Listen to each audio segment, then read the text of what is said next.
So yeah. So once again, everybody, good morning to all of you. Welcome to the stream.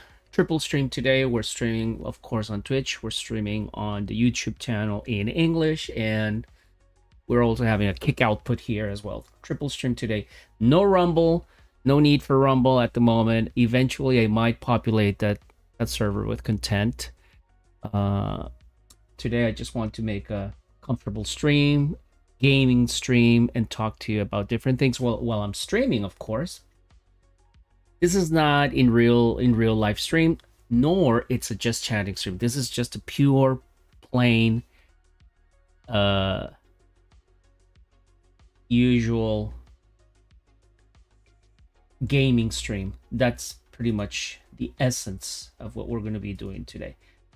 I think my audio here is a little bit weird. I'm going to minimize it here. Too loud for me, but I'm going to increase the fader. Compensate what I did here. All right, maybe it's okay. Maybe we're fine. So yeah, that's that. Let me put the gameplay. Actually, I have to do something first. I'm so sorry with all of you. I should have said everything before starting the stream, but oh well. What gives? Oh goodness.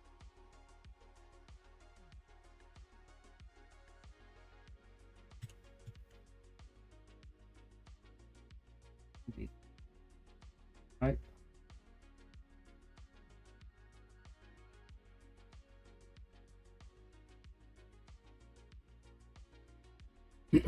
So first of all, I have to set my environment, for example, my chats. Chats have to distant, so I am popping out all the chats.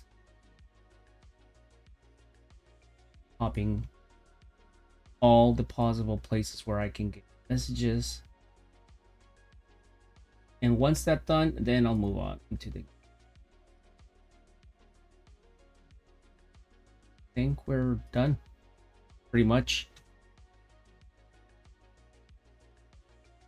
Okay, there we are. So let's get into it.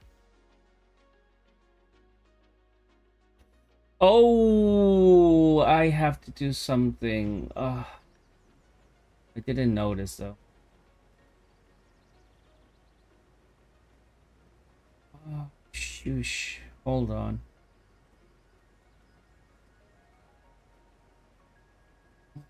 Yeah.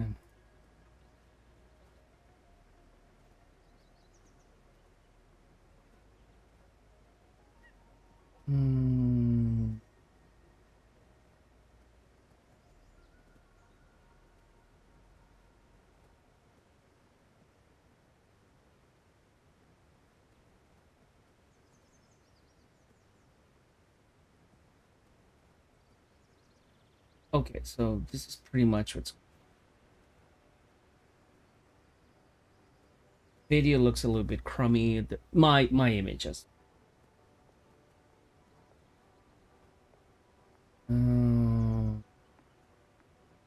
White balance is a little bit off, but a little bit yellowish.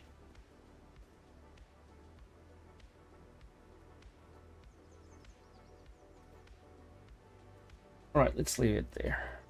So yeah, it was looking a little bit off. All right, here we are. This weekend, oh my goodness, there's nobody online. That's really bad. Where's everybody? Yeah, yesterday there was a bunch of people here.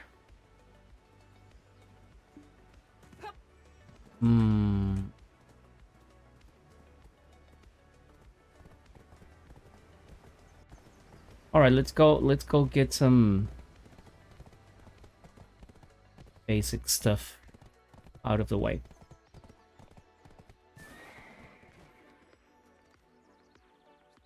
All right, so let's claim the rewards for playing.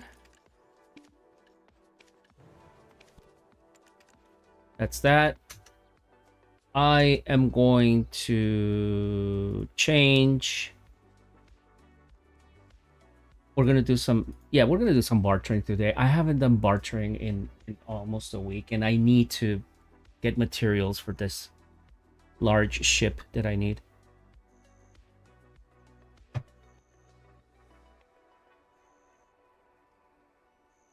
So one of the things that many people ask me offline, not in chat, but offline, is, Icono, why do you stream, man? I mean, you're streaming to nobody. You talk to no one. Most of the time, you're just babbling stuff, and there's actually nobody interacting in your chat. Who are you streaming to? And my answer to that is, I stream as a mechanism to cope with reality. I'm doing it because I don't want to go to therapy. I don't want to tell my life and my problems and all the bad things that are happening to me to a guy that is just going to medicate me some pills or just give me some kind of whiny advice that I'm not going to take. Good. In good faith. So instead of that, I use therapy as a mechanism to first of all explore my mindset and explore what I'm thinking and explore my way of feeling and vent it out. And at the same time, it trains me in a way that conditions me to be careful about what am I saying and what I'm not able to say publicly, because this is the internet, and one slip on the internet will cost you dearly. I mean, the internet will never forget. The internet will always have a copy of what you say, of what you did. So this is a very good way to put restrictions, restraints, to condition your mind and to condition your brain in order to be mindful. So it's a way of therapy. It's a way of encouraging myself to be careful. It's a way of controlling better my emotional set. Okay. Let's make sure that I don't have anything weird here.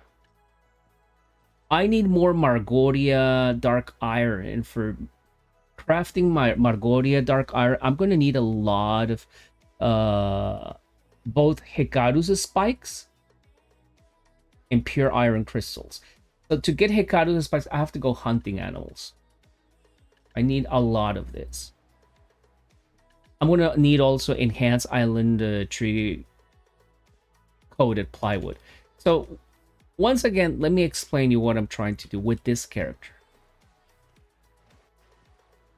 First of all, let's change her. I want her to be a sailor, so let's change her. Let's put her an appropriate outfit. Oh, goodness. Why is she wearing... No. All right, there's a little bit of lag. Why is she wearing this outfit like this?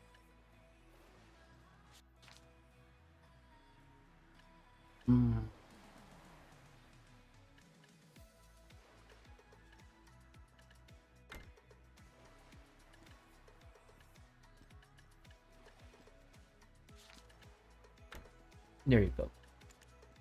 So we have to find where is the... Okay, I'm wearing Badaka, right?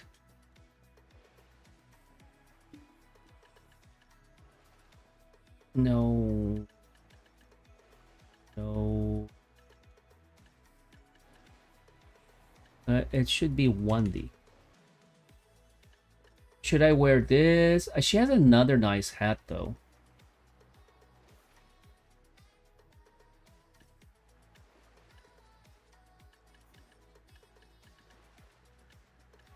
I'm pretty sure.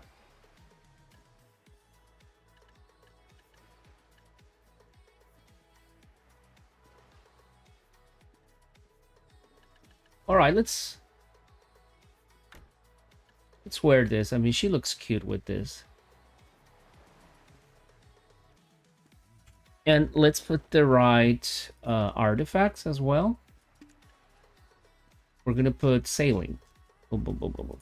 Here we go.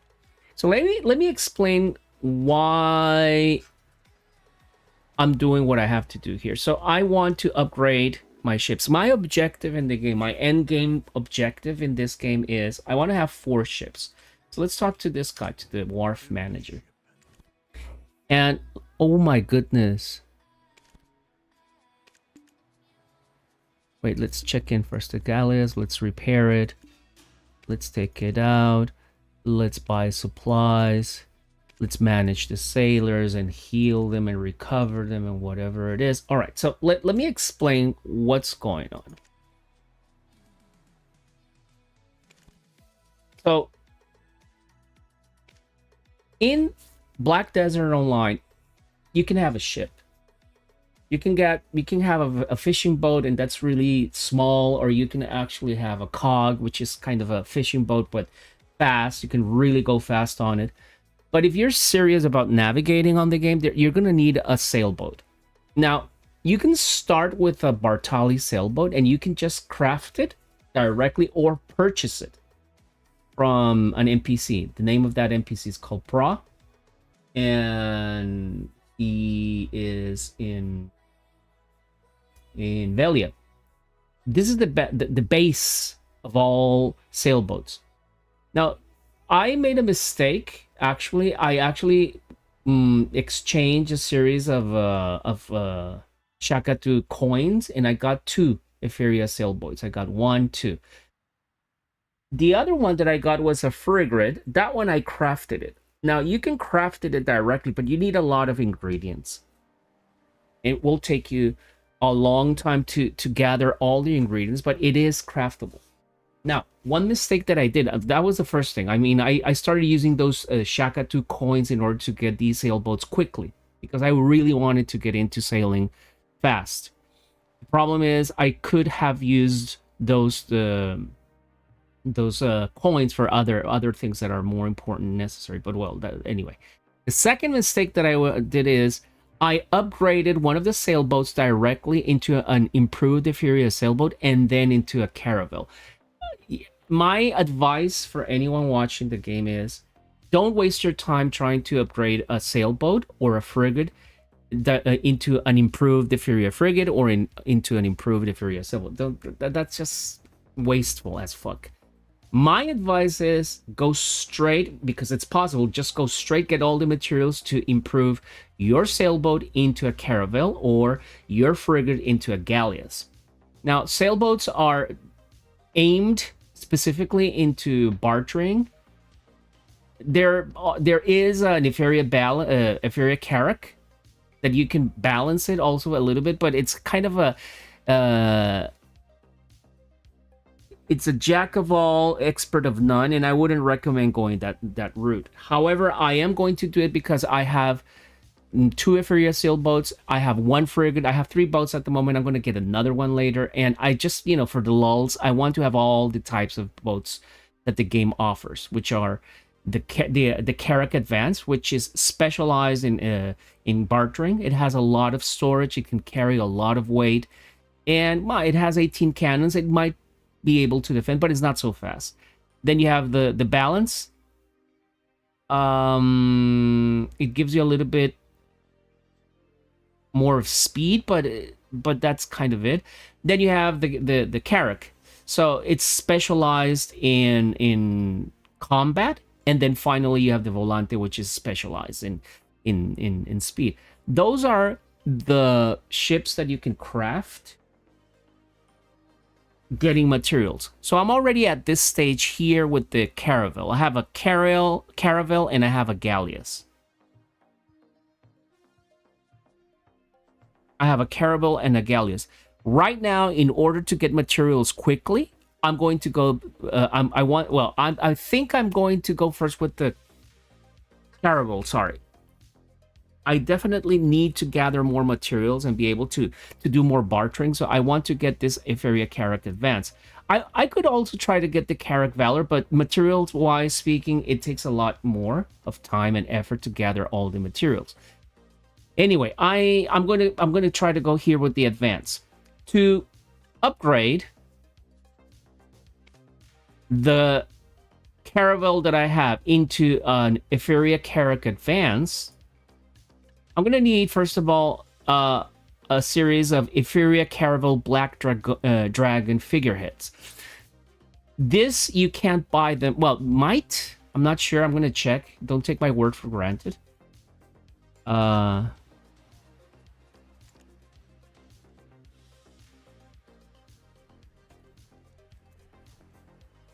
no.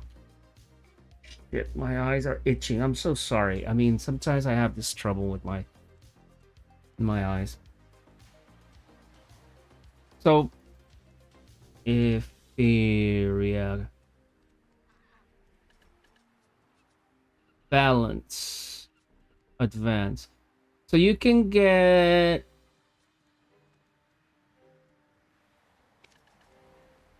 some of the material, you can get them here, but to get them is extremely hard. It's really Etheria Frigate. No, I need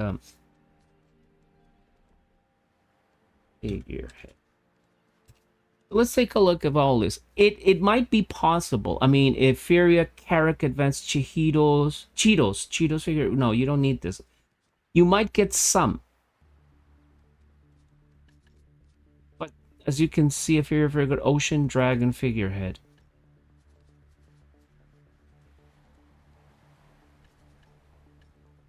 Ocean Dragon figurehead. Hold on. Don't worry about pirate.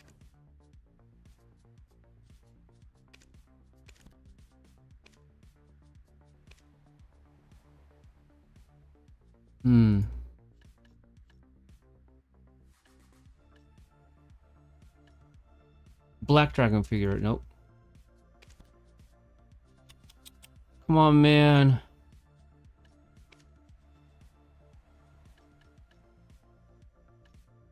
Black Dragon. Everything is about Black Dragon figureheads. So no. There are some figureheads on the market, but not the ones that I need. So it's very rare to get them.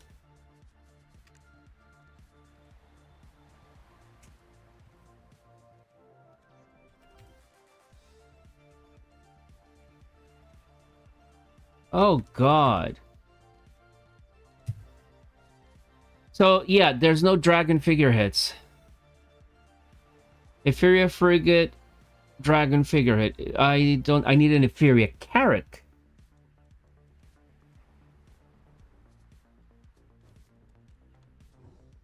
So it's really hard to actually get.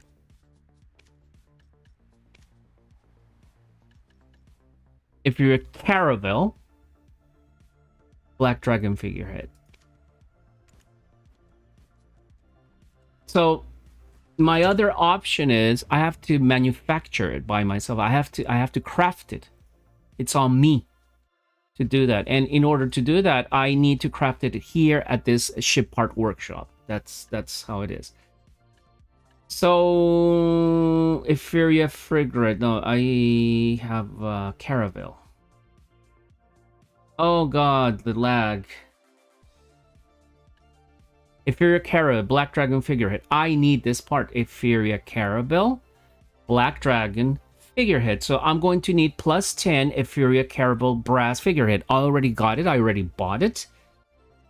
I'm going to need 50 Rudy manganese nodules. I have, I'm not sure how many I have. I'm pretty close to that first ingredient.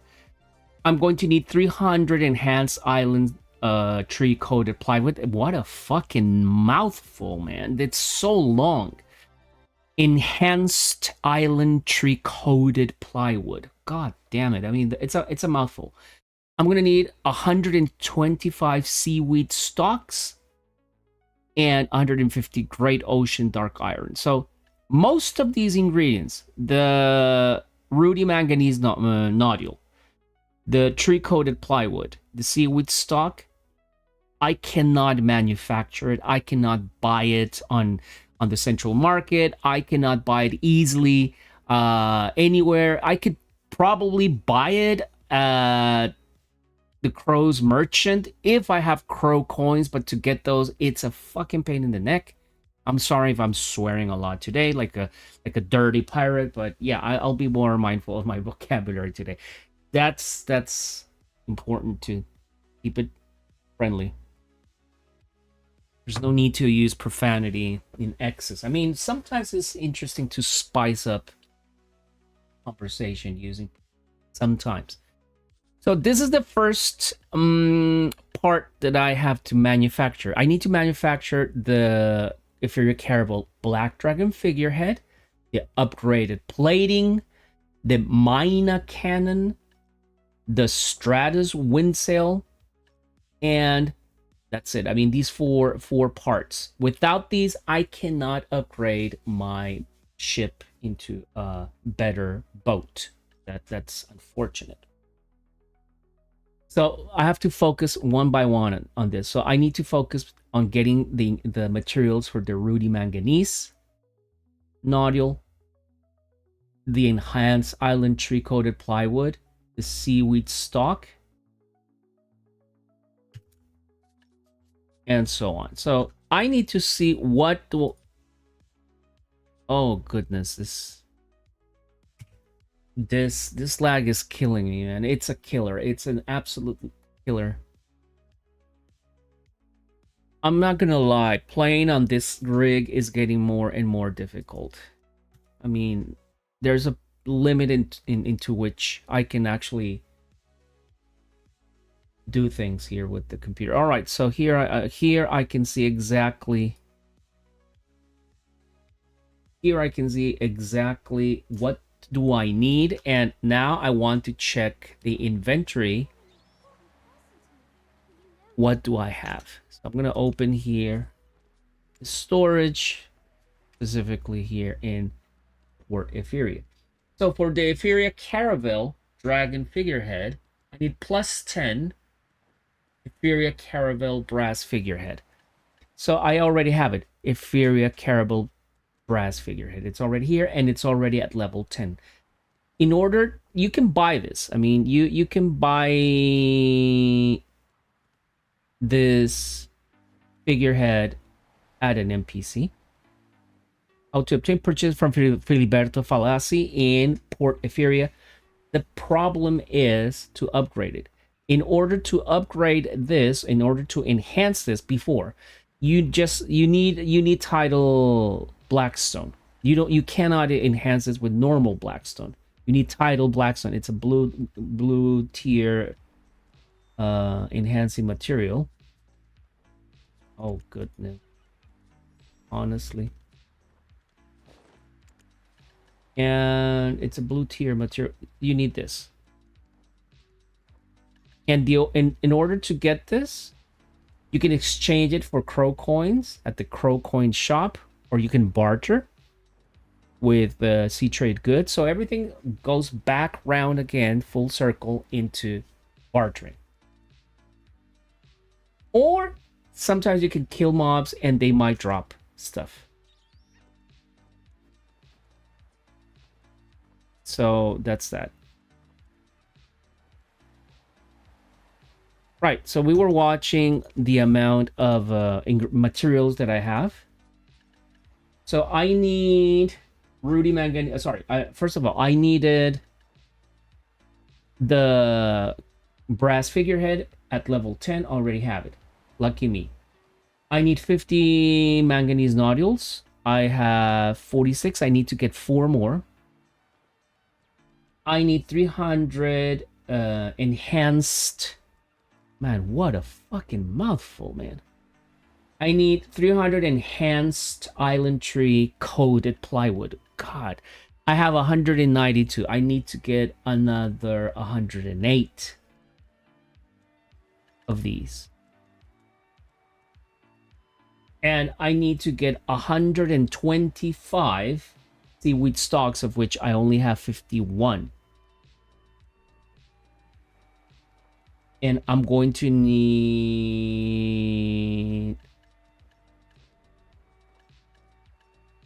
Margoria Darka. No, I'm going to need Great Ocean Dark Iron.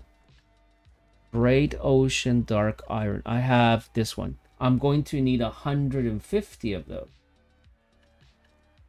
Great Ocean Dark Irons. So this is going to be troublesome. So I'm really lacking on everything. So today, bartering. There's no special barters.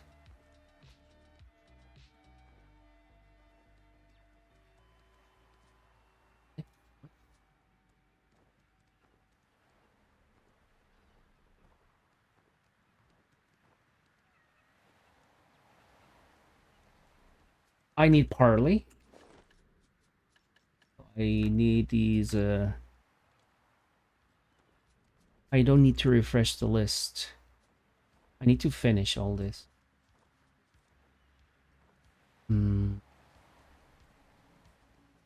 I wish there was a way to manufacture the enhanced island tree coated plywood. What a mouthful, dude. I don't have this green salt lump. Eventually, I'm going to need this moon vein flax fabric, but I don't have a stuffed white caterpillar. I'm going to need this enhanced tree-coated plywood. I'm going to need bronze candlestick. For that, I need to find my supreme gold candlestick. I don't have it. So I wish I had this bronze candlestick. I do not have it. I'm not sure. I have some things stored inside some wagons. So you can use wagons as storage. The problem is when you do that and you start looking for your stuff using the in-game search option, find my item option, they will not appear. So you have to manually go and find it at the stable. Just complicated. So I have to come inside here, stable. There you have it. So I have golden fish skill ×2 and ×5. Here, there's nothing like that. Here, nothing, nothing, nothing, nothing, nothing, nothing, nothing, nothing, nothing, nothing, nothing, nothing. No, okay, nothing. Nothing at all. Nothing at all. I have a whole set of junk. Alright, so no, I definitely, now I confirm, I definitely do not have that candlestick. So, and I wish I had it, man. I wish I had. Now, is there a way to get that candlestick? Barter my way all the way to get those candlesticks. Let's see.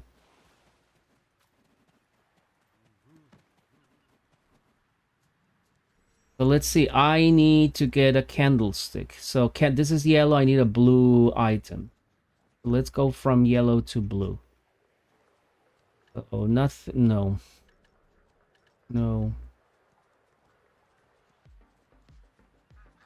Let's see if I can get candlesticks here. No, there's no way. Headless dragon figurine. I don't have this one. I wish I had headless. I do have headless dragons figurine. What do you know? I have headless dragon figurines.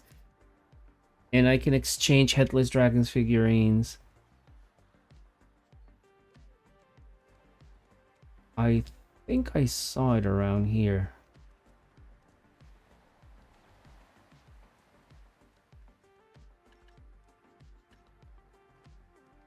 Herbal wine. I don't have it. Otherwise, I would immediately get this.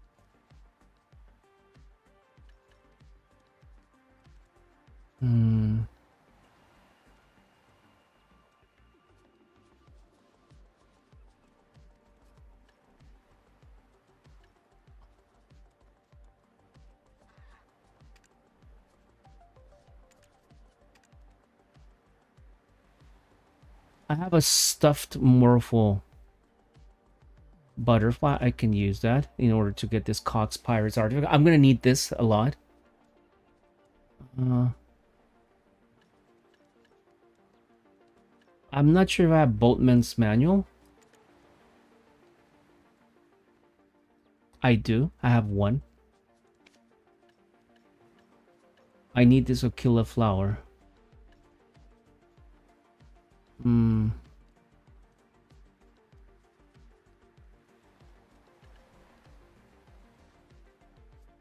Hmm.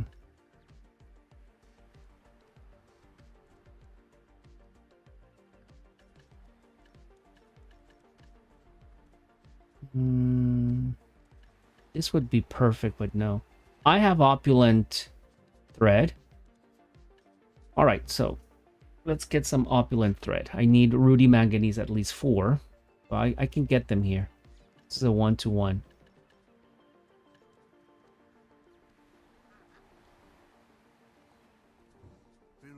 All right, so load cargo.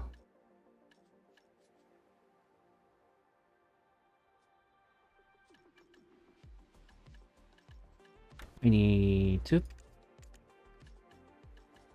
And I saw some helmets too. Boom. There we have 4. I also need the butterfly. Boom.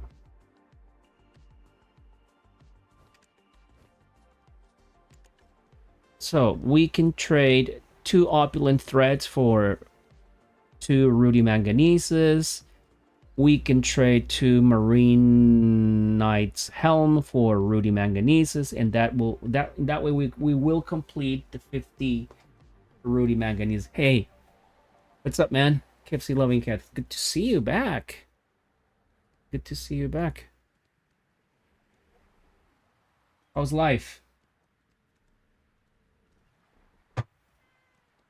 How's life? Good to see you, man. I'm going to make you the VIP for the month of July, so...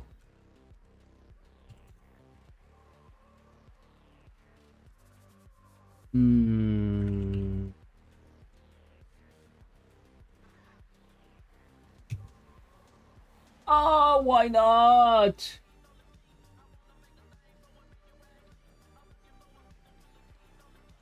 Why? I'm good, man. I'm wait. Why can't I?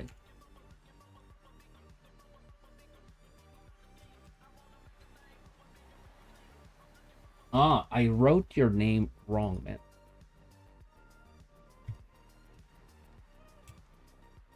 There you go. Now you have a nice little icon here in chat, man. I'm doing good. I'm actually doing really good. I woke up this early morning to see the Brazil-Japan match. As a South American, well, of course I was aiming for Brazil to win, but I felt a little bit bittersweet because, well, I live in Japan and I have Japanese family, so I wanted Japan to go well. But in the end, yeah, Brazil won the match. So I woke up early. I did some laundry. I did some cleaning. Now I'm streaming. I'm trying to keep up, man. You watched it at work, and I'm also happy because Paraguay kicked the shit out of Germany and they sent them back home. It was a clutch. It was a really good clutch. I'm really enjoying this World Cup. It's been a long time since I haven't enjoyed something so fun as this. And right now I'm doing my stream. I'm getting parts in order to improve my ship. Yeah, it was fun, man. It was really good. Okay, let's start with these first. All right, so now let's take a look. All right, maybe I haven't explained what I'm going to explain you what I'm doing. So this game is huge. Black Desert Online is a fucking huge game. When I started playing it 8 years ago in 2016, it wasn't so big. So this is an open world. The world is ginormous, as you can see. It has a lot of towns, a lot of nodes, a lot of places that you can go. It's a sandbox game. You are the game. There's no end game. There's no story. You are the end game. You are the story. You build whatever you want to build in terms of gameplay. So, as you can see, it has a sea. It has an ocean. This ocean is actually big, man. I mean, in the map, you're watching and you say, oh, it's just, maybe small. No, man. It takes from this city, Velia, all the way here to the land of the morning light, which is an euphemism for Korea, because this is a Korean game after all. But actually, that's how you call Kangoku in Japanese or Hanguk in Korean. Korea, the nickname of Korea is the land of the pleasant morning. So they kind of did a little bit of twisting words here. Anyway, crossing this ocean in a normal ship, it takes 30 minutes in real life. I mean, if I start doing it right now here at 11:57 a.m. Japan time, I would be arriving here at 12:30. Yeah. No, you can tell me now. Why hold it there? Maybe from here to that time things will happen. No, you should upgrade the sorry, you should update me with the gossip right now. But let me finish explaining what I'm trying to do. So there's a huge ocean. So the game naturally provides ships. That's my ship over there. Now, you can buy a license for a raft. It costs you just 10,000 pieces of silver. It's garbage. It's just a bunch of logs tied with an old rope, and it looks awful. Or you can get a Shrilks, a fishing boat. It's not that bad, but still, it's just a fishing boat. Or you can start crafting a nice ship. Now, you can get the base of a good ship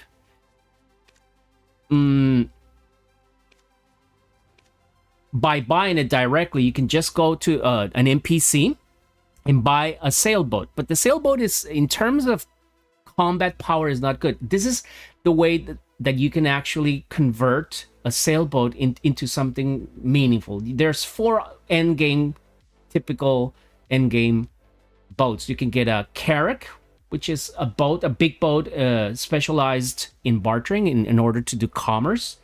You can get a balanced carrack, but I wouldn't recommend getting it because, well, it's not either good for fighting nor good for transporting goods. Or you can get a Valor Etheria carrack, and this is more specialized in naval combat. So this is if you want to duke it out with another player on the ocean, or this is specialized on speed. So right now I already got my Bartoli sailboat. I already upgraded it, gathering material into an inferior sailboat. I already went to improve it into an inferior sailboat all the way to here. I'm already at this tier. Now, if I'm trying to get this inferior carrack advance because I want to get more materials. In order to upgrade this, I'm going to need a bunch of materials. I'm going to need an inferior caravel black dragon. I'm going to need a figurehead, some plating, some mina cannon, and some wind sails. Now, you cannot buy this. You cannot buy this on the market. You have to fucking craft it. So to craft it, you have to come to one specific town, which I am at the moment, which is called Port Etheria, and you have to buy a property called Ship Part Workshop. And you have to gather a bunch of materials. So as you saw, I need an inferior frigate. No, actually, it's not a frigate. I'm going. It's a galleass. I need to improve the galleon, the caravel. Sorry, I need to improve the caravel. So I'm going to need the black dragon figurehead. In order to craft it, I'm going to need 10 plus 10 inferior caravel black brass figurehead. You can buy it to an NPC, but the other materials, you cannot buy it on the market. You cannot buy it on NPC. You have to trade You have to go into the ocean and barter in order to get that. I have some of these materials, and that's what I'm going to embark in doing now. I loaded my bartering materials, which are a bunch of, no, not a bunch of, two opulent thread spools, two marine knights helms, and a stuffed morpho butterfly in order to get some of the materials. This is painstakingly slow, so it takes a long time to reach what I'm doing. I've done my explanation. Now I'm ready to listen to your gossip. But wait, my coffee is done. I'm gonna get some coffee and I'm gonna bring it. So please wait for me. I'm gonna bring the coffee.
I'm back.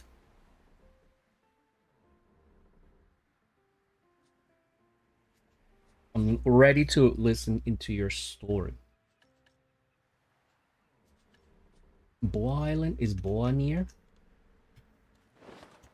Is Boa near? No, Boa is far.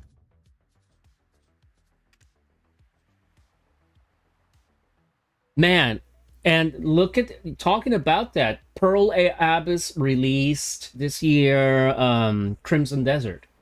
And because of the woke agenda, it will not be declared the game of the year. My opinion is game of the year for this year, there are two candidates. One is Pragmata and Crimson Desert. But because you know how the West is right now with this culture wars shit, they will not pick it up. The same developers of Black Desert developed Crimson Desert. Crimson Desert was meant to be a DLC, but instead of that, they just said, "No, fuck it, let's make it an individual game." It's and this is the beauty of this game. For $10, you can get it, or sometimes there are campaigns done by Alienware or by this other PC gaming company, Alienware. What's the other one? Razer, and they give free vouchers, and you can get the fucking game for free. And it's super fun. If you create an account in Japan, it's free. If you create an account, well, in Korea it's difficult because you need a Korean ID to create a gaming account. But in Japan, you don't need it. You can play here in Japan for free. The fucking game. Mm.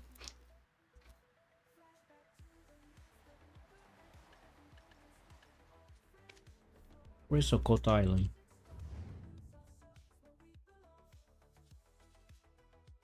All right, let's go first to Sokoto Island.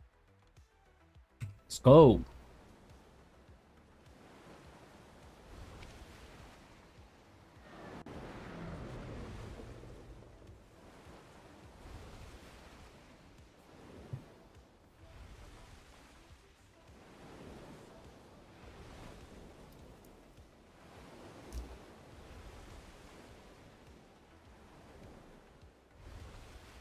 So what happened with this girl that you were fooling around when you came here to Japan? I'm curious. She blue balled you and she friend zoned you. So after that, what happened?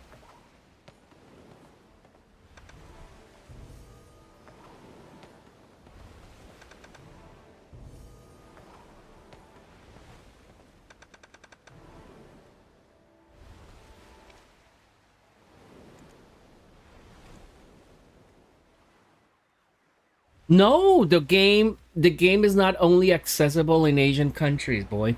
You can actually download it directly. I mean, the game operates on a server or zone basis. Right now, the zones that are available are NAEU, so you can play it in North America and Europe. So you can play it. So there's an NA server and an EU server. So those are two servers. There's a Turkish server if you want to play there, but you have to pay. It's not free. There's a Russian server right now, exclusively for Russia. There is a Japanese server, of course, for the people that we, including me, live in Japan. There's a Korean server, which, of course, it's meant for only Koreans, and because Pearl Abyss is actually a Korean developer, their Matrix, their main headquarters company is in Seoul, in Korea. Then we have Southeast Asia server, so it works for all the countries south of where we are: Philippines, Indonesia, Vietnam, and some people from Oceania play also in the Southeast Asian server. Oceania doesn't have its own server. It doesn't have a server for Australia and New Zealand because the market is too small. And South America has its own server. So if you play in Korea, Russia, and Japan, the game is free. Otherwise, you have to spend $10 and get. I'm gonna try. I'm gonna try to find a voucher for you. Go on. No, you didn't tell me anything about hotel. What the fuck? What are you talking about? You didn't mention anything about a hotel. The last time you came here, you started fooling around with her. You went partying or something like that. You went drinking and eating, and then after all, she told you, "Fuck you. I don't want to have a relationship with you because you're too far." And that's kind of that's the point of the story that I remember. Correct me if I'm wrong.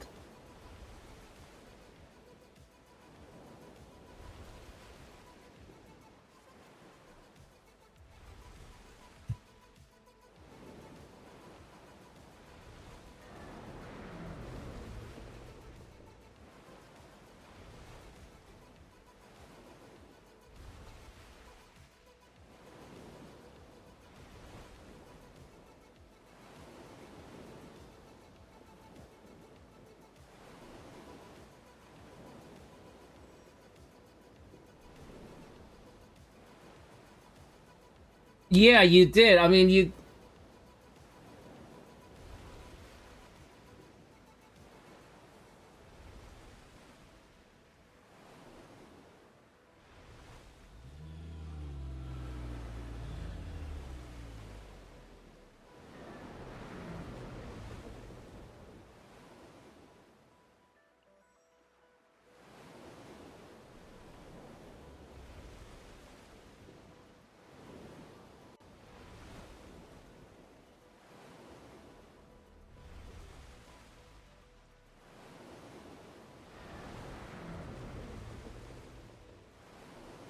Wait, wait, wait. I need this. I need this. I need to kill all these fuckers. I cannot go without killing all this.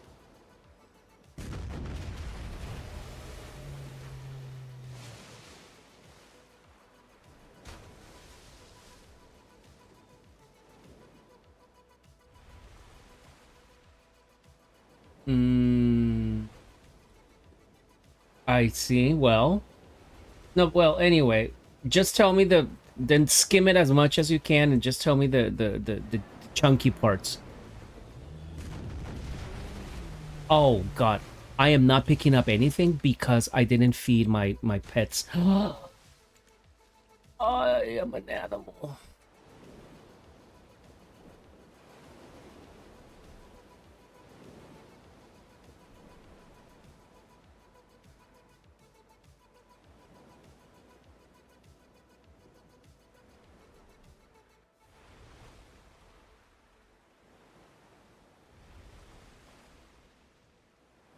Hmm. Right now, if you want to buy the game, if you want to buy the game, permanently play the game, it's $1 right now, and it's on. It's This thing is on sale until July 9th, 2026. So for $1, you can get a hell of a fucking game. The game that actually started Crimson Desert, Black Desert Online, for $1.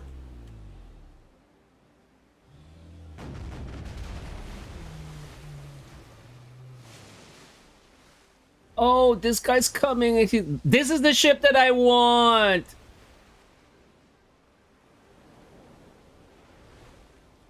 Anyway, $1. So you can actually have a free trial of the game, and if you decide that it's for you, you can just... You know what's the beauty of it? You don't need to play it every day or every time. And if you're into it, you can also create an account here in Japan. In Japan, it's free.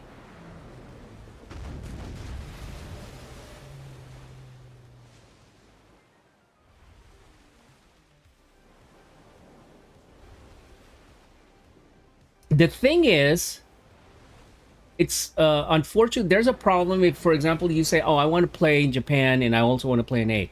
If you want to play in Japan, you need to download the full game for Japan. And if you want to play in NA, you have to download the full game for NA.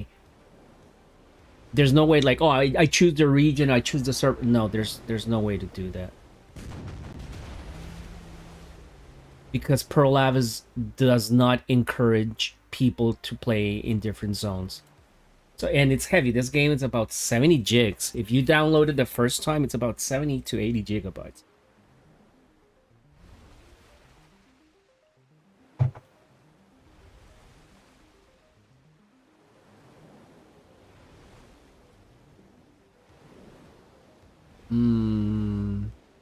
Did I snuff all these guys? I think I did. Did I get... No, I didn't get any. Hikaru's, the horn. Oh, let's keep going.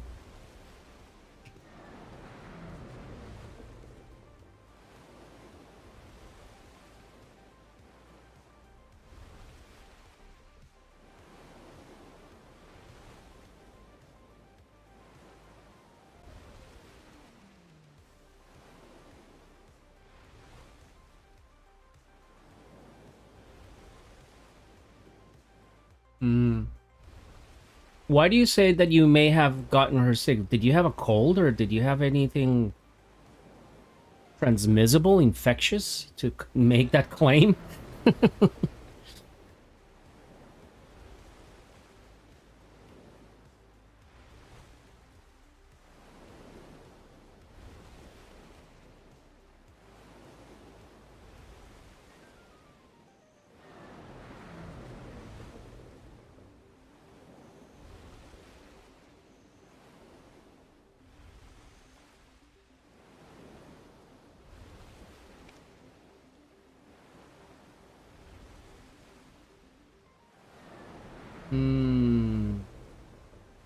Oh, got it.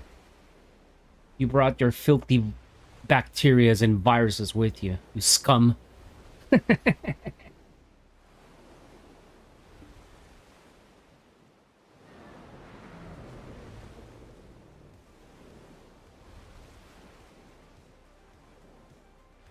Wait. Hold on. This is unrelated with your... I'm saying wait because... Oh, shit. Hold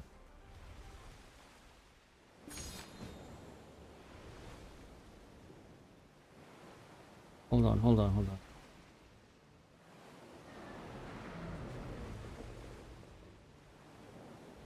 on. Wait, hold on.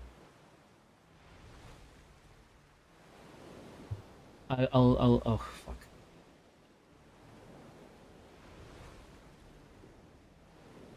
Oh, man.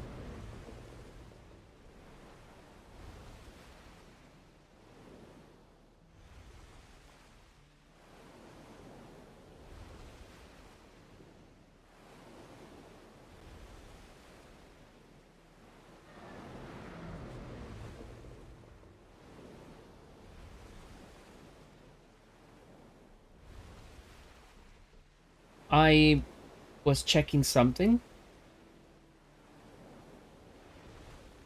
the other day. No, wait.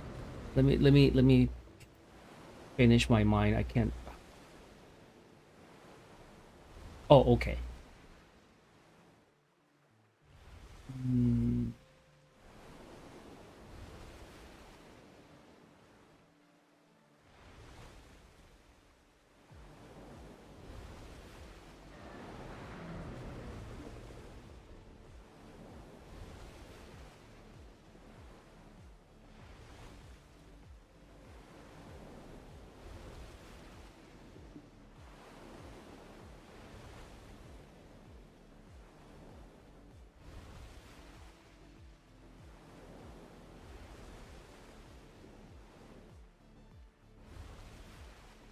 Oh, fuck. No, forget about it. I used to have a couple. 2 years ago, I received a letter from Alienware. I don't know. I'm nobody. I mean, I just have 240 followers here on Twitch, and they sent me 10 coupons for free in order to give to viewers that were watching me in order to claim the Traveler Edition. You know, the basic edition of Black Desert, and I think I gave most of them in the period of this year. So I was checking if I had one last coupon because they never expire, especially the game ones. So I was checking if I could give you that coupon, but no. Okay, so go on. So you came to Japan. You didn't meet her on White Day. The second day you actually met her. You hang out with her, and then she said, "Okay, let's try to meet later on." But then she claimed that she was sick. And okay. And then you told her, all right, if you're available, just meet me on I don't know, Thursday or Friday, and meet me around Ueno, and that's where your hotel is, and that's that. Okay. And what happened?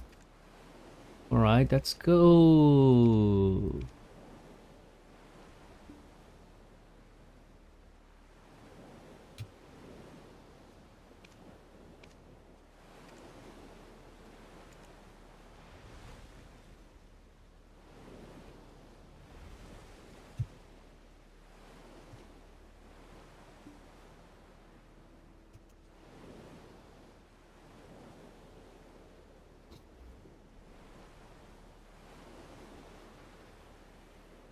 All right, and then on.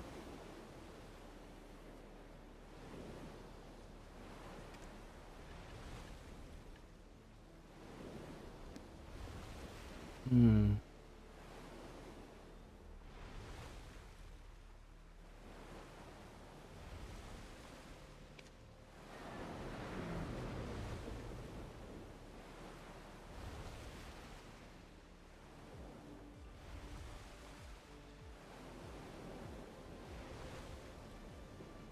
Wait.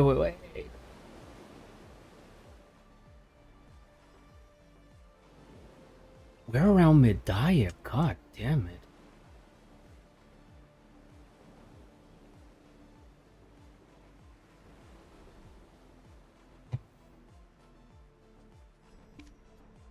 Okay.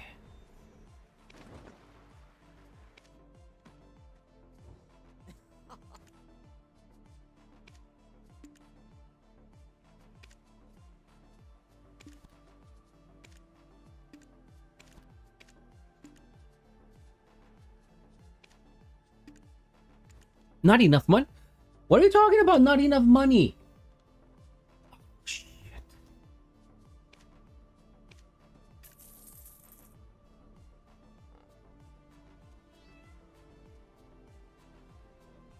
Right. I guess the British pub that you went was the Hub. That's kind of the popular British pub around Ueno Station or shit. The Hub. All right, you went to the Hub.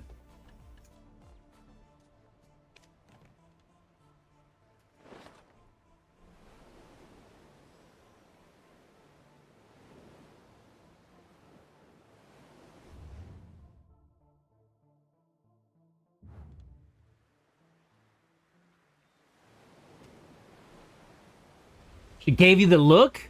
What does that mean? What do you mean she gave you the look? The nasty look? The wanting look? The horny look? The disgusting look?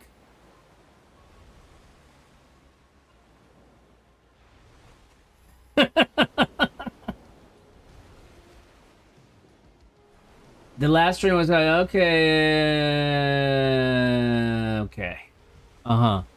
You're such a polite guy, man. Old school polite guy. I like that. That's good, man. It's good. She gave you the look. Eat me. Fuck me. Okay, that's good. Date me. Oh God. I love it. You know, young people, man, they really get excited for anything, man. Me? I'm a fucking old geezer. Already have done shit for so long that now I see that the look as you claim, and I see like, okay, next.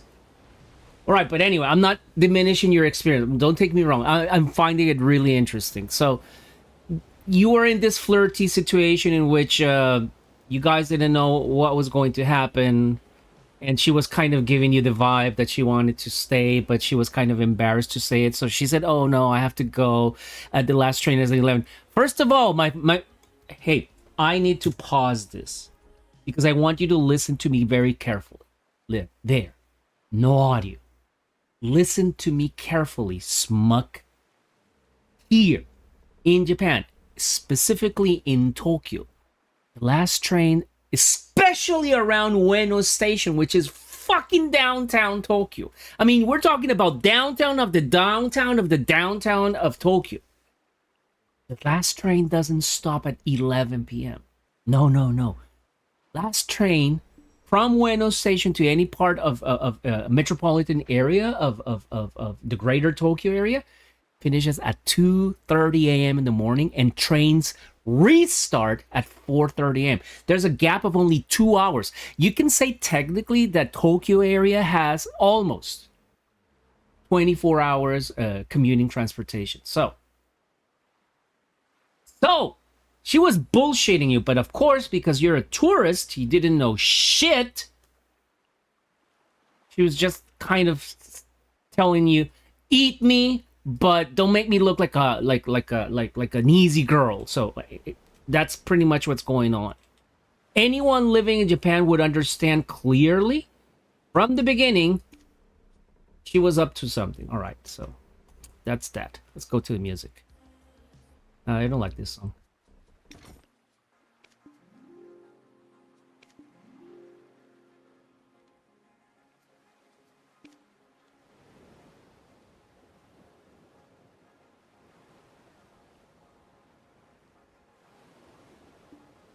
No, she definitely wanted you. No, she wanted to, you know, I don't know, get. I guess she wanted to get lucky with you. I mean, she thought it over carefully. I think. I mean, she was. I think she saw the pros and cons and on dating with a gringo, and she said, "Well, fuck it. I mean, don't take me bad, man, but." People are like that in 2026. People are not only romantic. I mean, they also kind of, weigh the pros and cons of getting involved with people with somebody. All right, now let's go to Boa Island.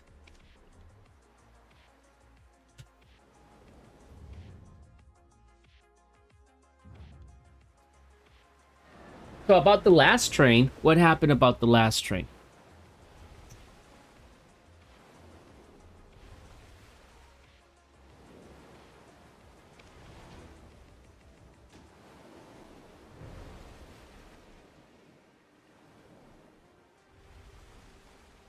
Oh, what about the last train? What I was saying is bullshit? Why bullshit, dude? What are you talking about? Ueno Station is a very central station. I'm talking about, no. Last train, if you're commuting in Tokyo, there are trains until 2:30 p.m. Now, if she lives outside of Tokyo, if she's not residing in Tokyo, like let's say for example, she lives in Yokohama, even in Yokohama, there's trains until late time. But if she lives, I don't know if she lives in Saitama or in Chiba. Well, that's another story. I mean, if she's not like a resident of Tokyo, any of the 26 towns of 21, 23 towns that comprises Tokyo City, yeah, then I might believe that her specific train was until 11.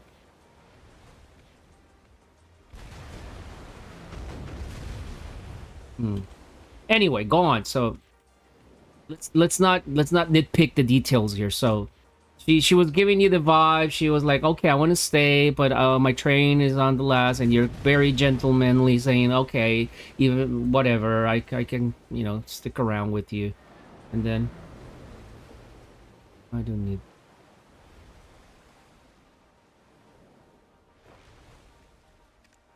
Oh goodness, this guy logged off. Come.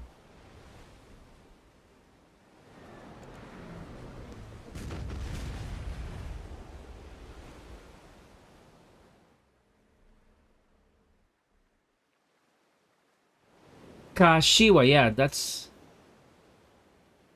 Alright, anyway. Oh, what an idiot. I shot the wrong cannon. Ugh.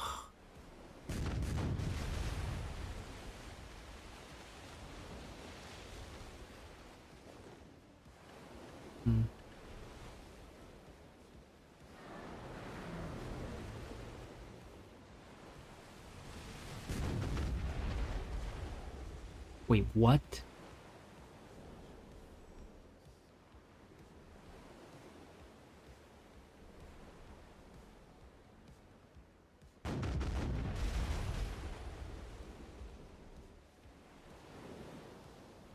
Okay, yeah, so she was playing it out like, okay, yeah. Oh, I lost my last train. What a... Alright, young people, man. Alright, go on. So you're like, okay, you lost your train. So do you need some oh no. Do you need a place to stay? Are you okay? The Prince Knight in Charming going for the rescue.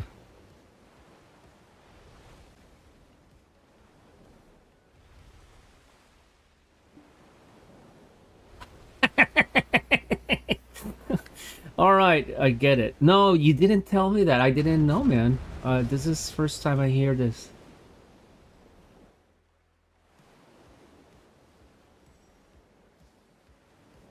So you offer her your place to crash out. Hmm. Okay. No, I mean that's no, man. I mean, you do whatever you have to do in order to get laid, man. What are you talking about? You don't have any idea of the weird shit I have done during all my years to get laid, man. You don't know.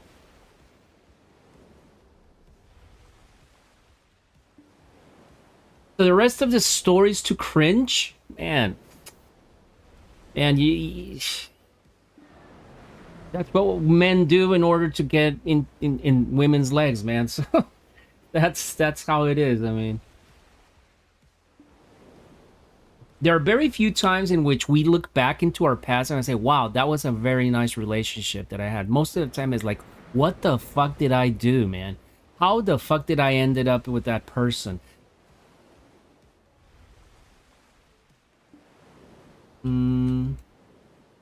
Weird ass experience. I wonder. All right.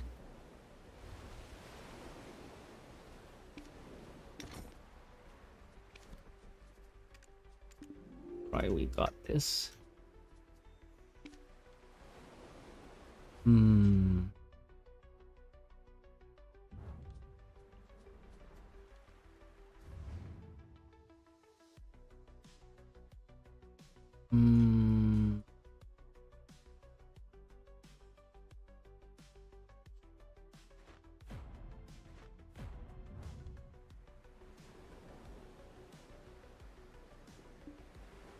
Okay. Oh, don't tell me that you were too drunk to fuck. Oh my god, that is...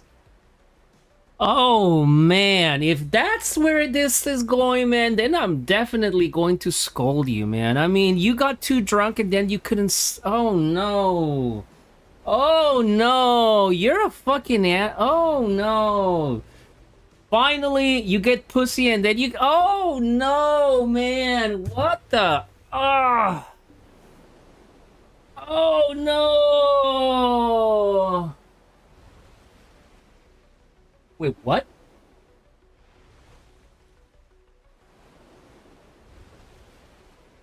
So hold on. You you're saying your friend is you're talking about the girlfriend, or you're talking about another dude that was with you in that room?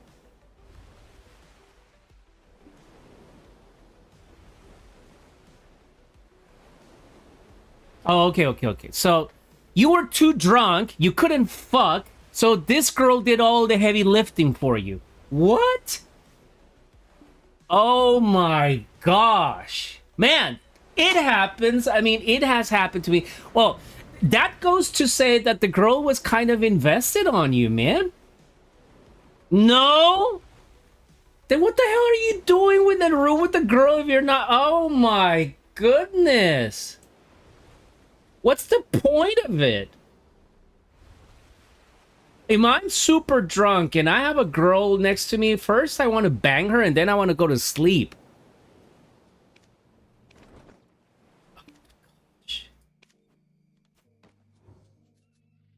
All right, let's check this in. Let's repair the damages. Let's take it out. Let's buy supplies. And let's manage the sailors. Let's recover the condition. And I think we're ready to go. And now...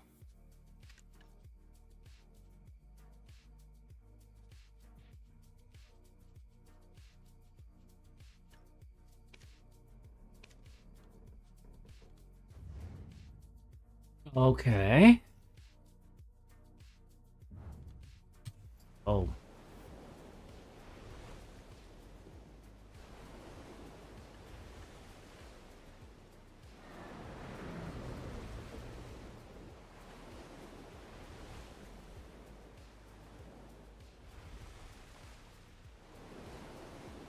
Oh my goodness.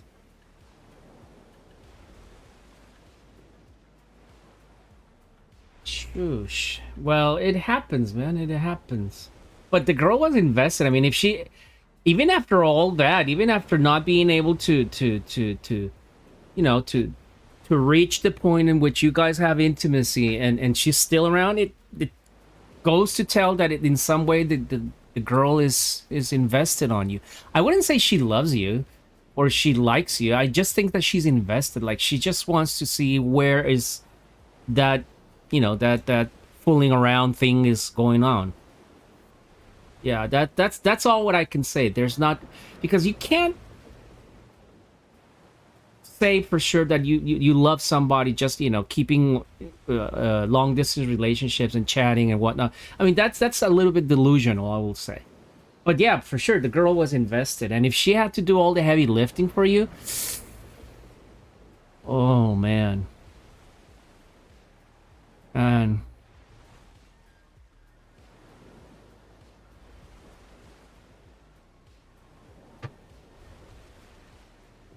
but that's good. I mean, at least you have somebody sympathetic to you in which you can, you know, you can have a connection. I mean, that's good. I mean, beyond my crass and uh sexist comments about just having sex and whatnot, honestly speaking, it's always good to be able to connect with somebody if you're traveling or if you're going to another country. And man, you're young. I mean, you're not really, you know, thinking about family, or you're not really looking into um getting married at this point. No, you're just trying to enjoy your life as a young man, and I think that's good. I mean, that gives you experience. It gives you the ability to measure people. That's I think that's a very important uh skill that you should, you should get. So, and you're learning about this. You're learning about how people from other latitudes. Yeah, the girl, she might be Latina in some things, but at the same time, because she's living in Japan, she's being heavily influenced by the environment, which means zero contact, zero romance, zero, uh, intimacy and whatnot. Whoa, how many of these guys are here?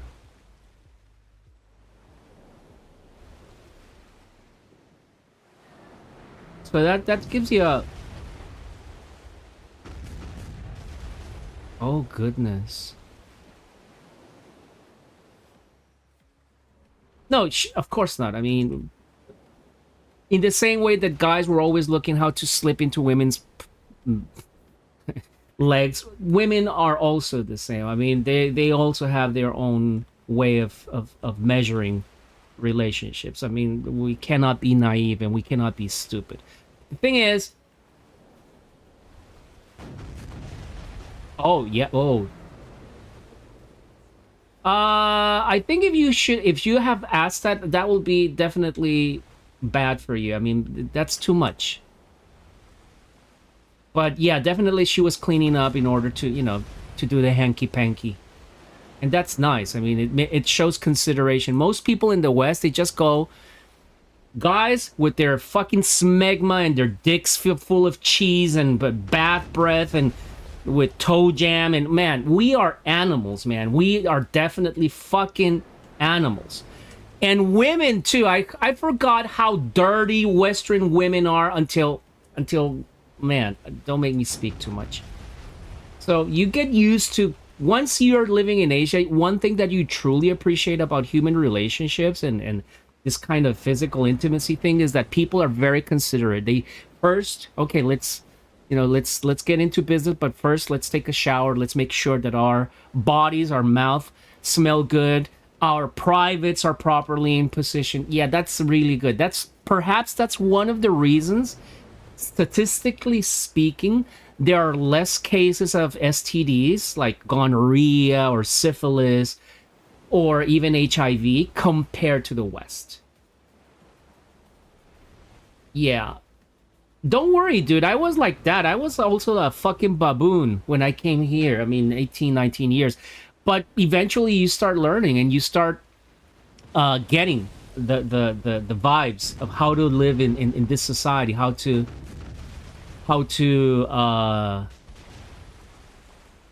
be more hygienic. So now, for example, me, I take 2, 3 showers a day. In summer, I take 3 showers a day, and definitely before sleeping. And I'm not saying about sleeping with a person. I'm talking about me as a biological function of my body to go to sleep, to rest and recover. I never go to sleep without taking a shower. I mean, that. I mean, the only way that I would not take a shower before going to sleep is if I'm fucking wasted, drunk, but that's very rare. That's extremely rare.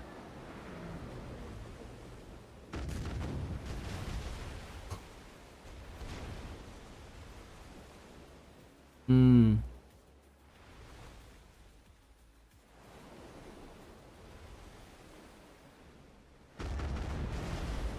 Okay, so let's fast forward. So you were too drunk. You couldn't enjoy your night with a nice company. And what happened next? I mean, so she was kind of fumbling with you, trying to make you, I don't know, perform or whatnot.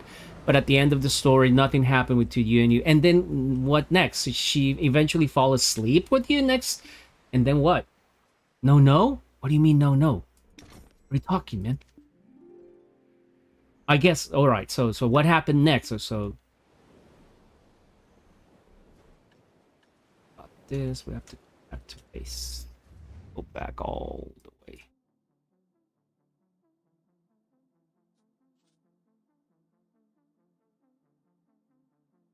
I do need to go. I'm gonna go to Elia.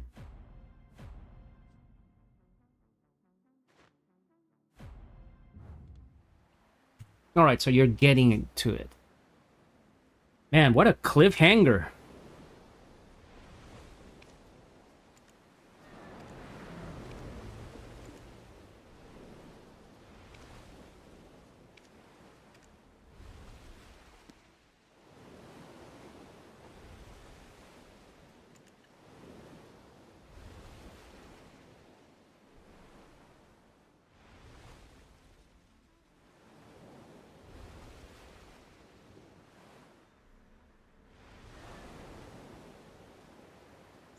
Oh. Well.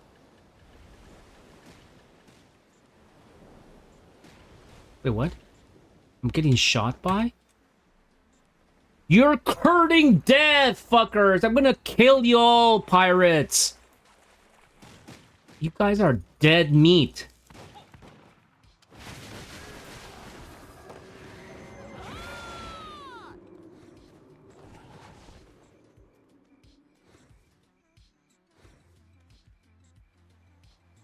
Saffron. Saffron.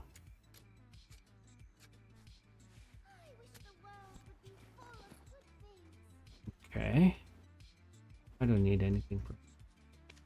So yeah, you realize that, and man, well, that's a letdown. I mean, it happens. I mean, it happens.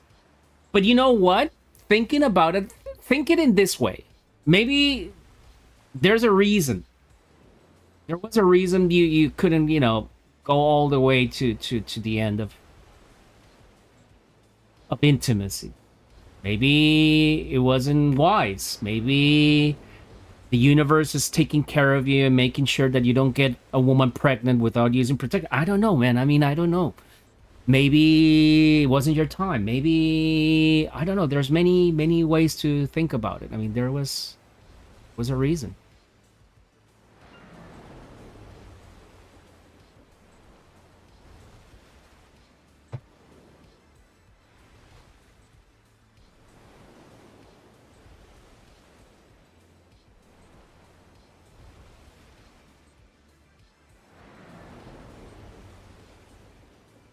This song sucks, man. I don't like it.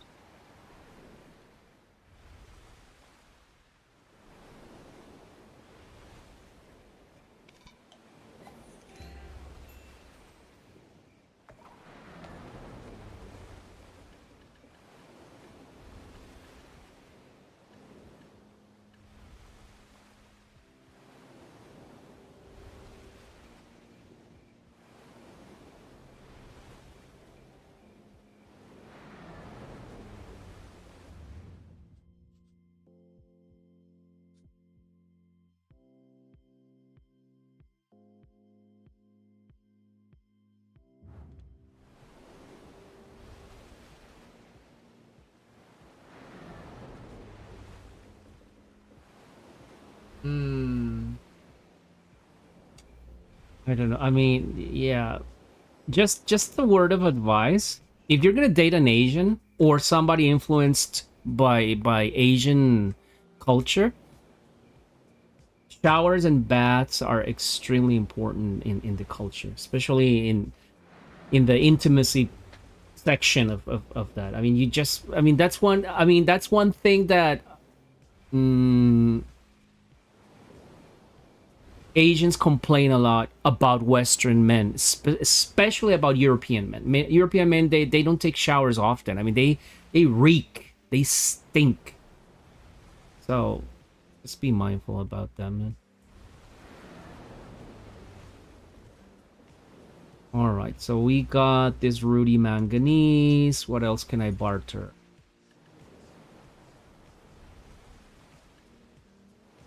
I can get this amethyst.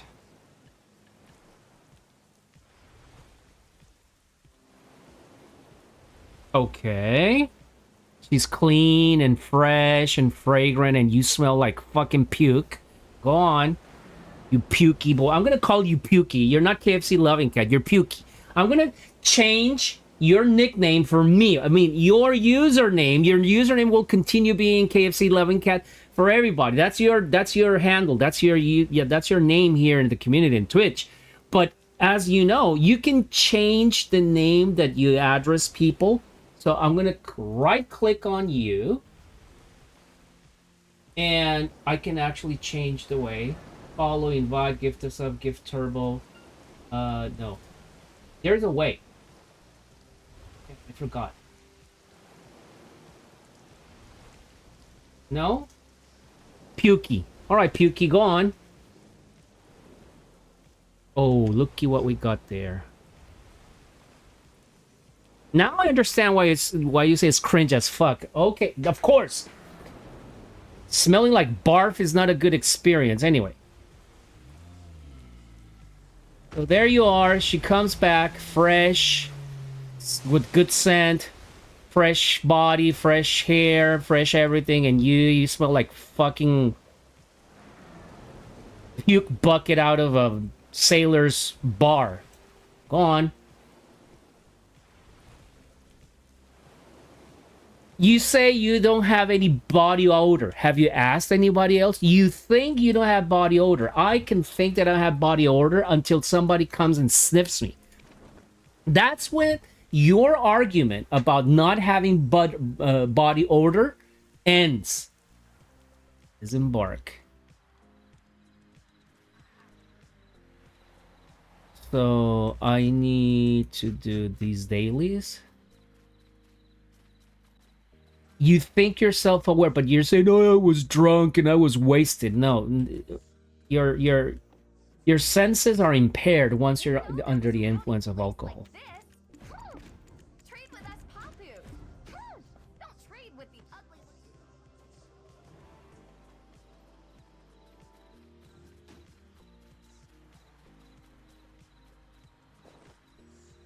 Oh.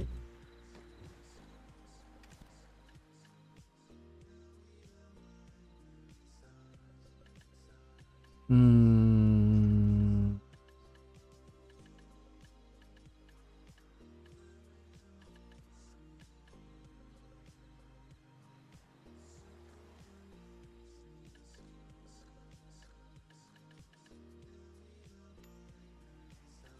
Wait, why cannot buy this? Yeah, I read the message. Go on, I'm listening. Sorry for not giving you a reply.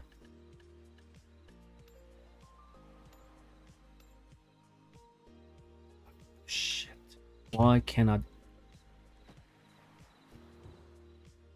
The long one. Okay, also as soon as she sits down, okay.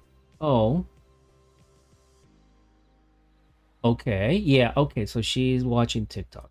And that's not bad. I mean, she's trying to, I don't know. She's nervous and she's just trying to control her vibe. I don't know. Fuck would I know. And then why can't I buy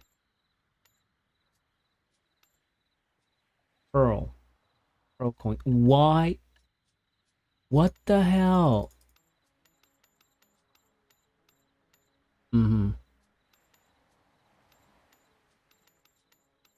Shit, I cannot do shit with.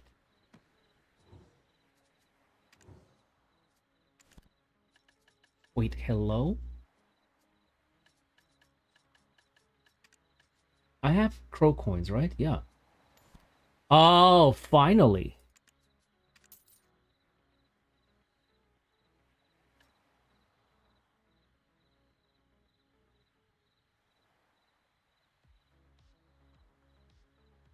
That's just, that's people, man. I mean, you don't need to be oversensitive about that. My advice to you as somebody older than you with a lot of life experiences, just enjoy the time. I mean, just be grateful that you have somebody next to you sharing a moment. I mean, you can't get always too serious about the people that you meet and that you're socializing or you're dating with, because if you start doing that, you're going to become too whiny and you're going to become too needy and you're going to become too uh uh clingy. And the more you do that, the more you become clingy, whiny, needy, women are going to run away from you. So It happens, man. I mean,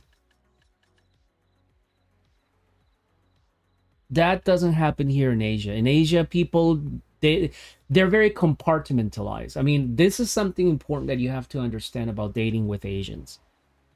Asians in that sense are very pragmatic. I'm not saying that I don't know if she's 100% Asian or half Asian or whatnot. I don't know. But once you live here and you grow up here and you're influenced by the environment here, you become, in some way or another, you become like that. I have changed a lot since I came here to Japan 20 years ago. I'm a Latin American person, and I used to be very affable. I used to be, touchy and huggy and always kissing and speaking loud. I don't do that anymore.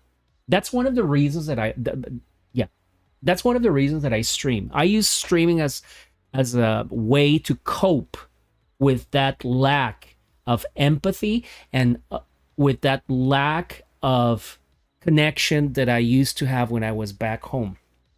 So I use streaming in order to be able to connect with other people, whether it's real or not. I use this as a tool to connect with people. The Japanese, the Koreans, they're very pragmatic. I mean, one moment they are focusing with you, they're laughing, they're being polite with you, and they're socializing with you. The next time they're just completely brick walling you and they're just ignoring you. And that's how it is. And nobody make a fuss about that. So, and my advice, don't overthink about what happened at that time.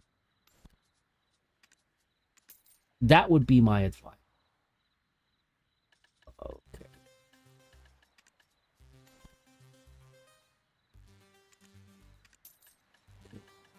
Is oh.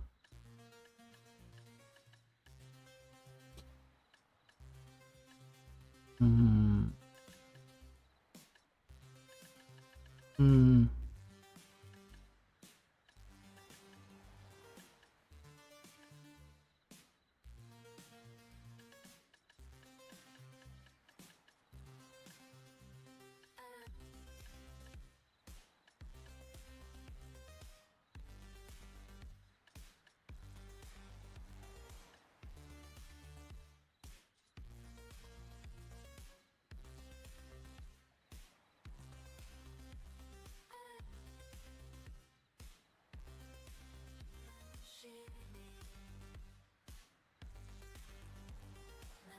mm.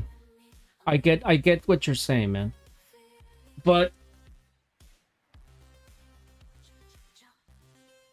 this is something that most people, 99% of the people, fall into this little trap, and they assume that because somebody is able to speak their language, I mean, in this case you guys are speaking either English or Spanish, or and because there's some kind of commonality in terms of culture. She is, after all, Peruvian, and that's a little bit of Western way of thinking.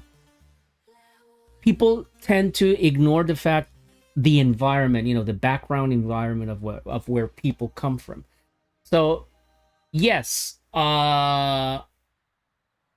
she's been living here for some time. I don't know, maybe she's been raised here in Japan, and from time to time she might go back to the West for visiting, and but she's still strongly influenced about what this environment do to people.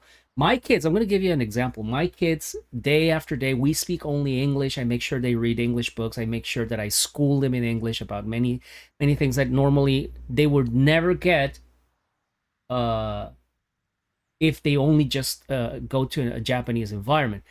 Yet their mannerisms, their behavior, their social cues, and the way that they structure themselves in both in our family dynamics and in a public setting, it's absolutely Japanese. So I think that when you date with somebody, when you start looking into somebody that has lived for a period of time, a long time, short time, I don't know. So she was born near Fuji. Okay, so she's Japanese. In terms of cultural standing, if she has, now let me make this clear, and maybe some people will not like it, including you, but being Japanese or It's not a matter of being born in the country. You can be born here, you can speak the language fluently.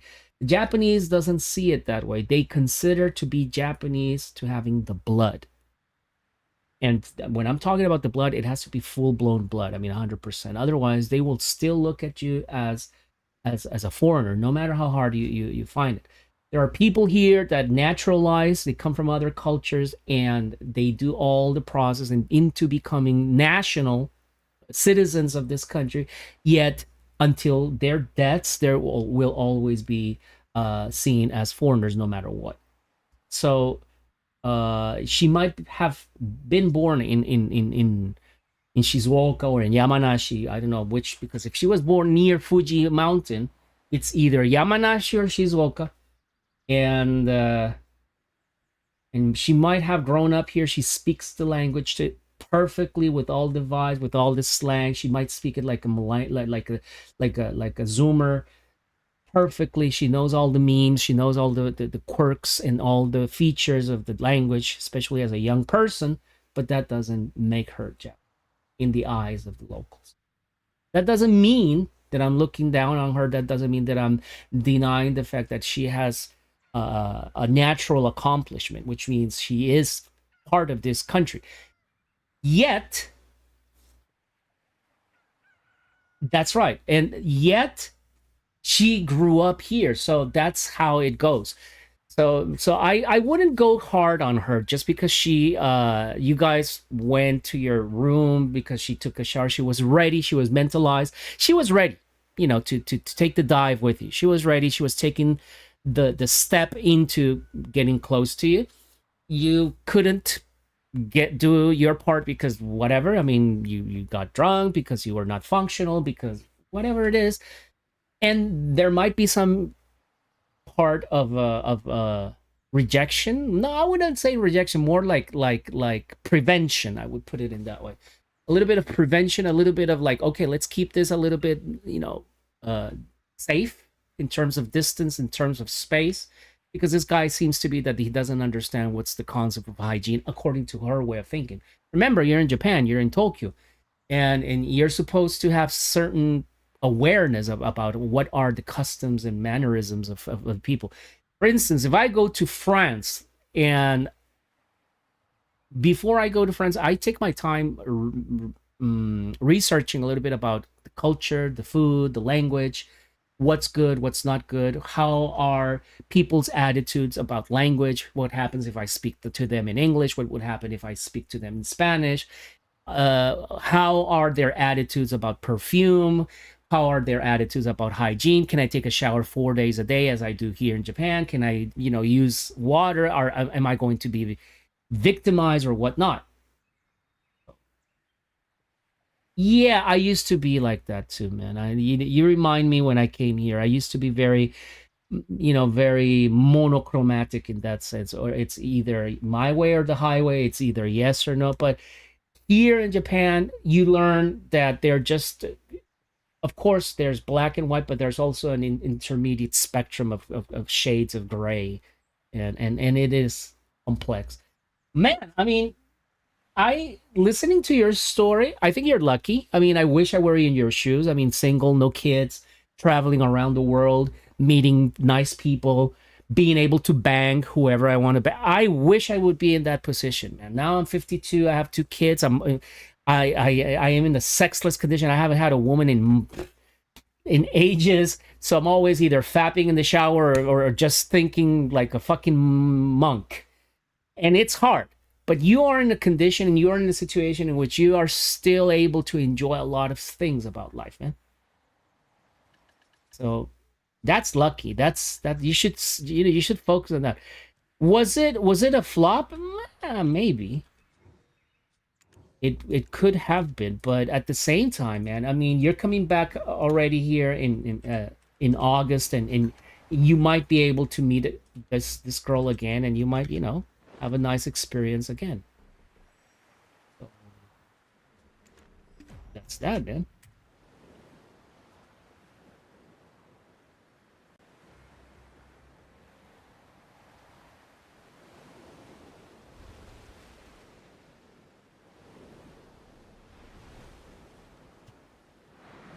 Oh, goodness. Why?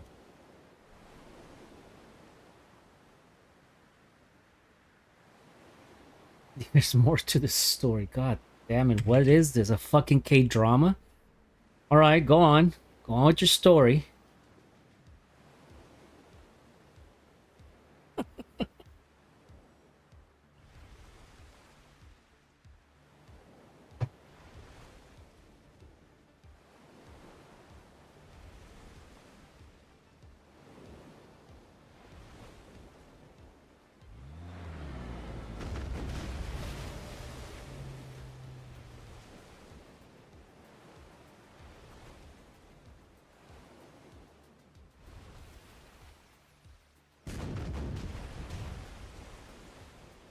Uh, Many people here in Asia likes, they're the opposite, man. I mean, that's something that you have to start getting used to.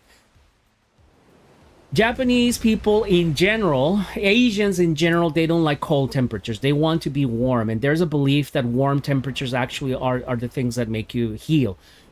I don't know. I mean, it might be debatable or not. Personally, I, as a man, we men, we tend to burn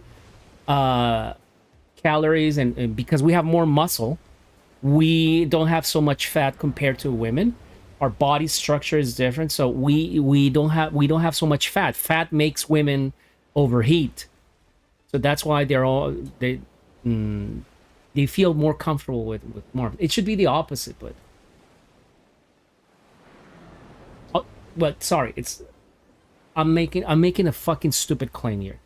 Women, if she's skinny, if she's the typical kind of Japanese girl that is not so skinny, they don't have a lot of body fat, and that means their muscles are in contact directly with the cold air. They don't like that.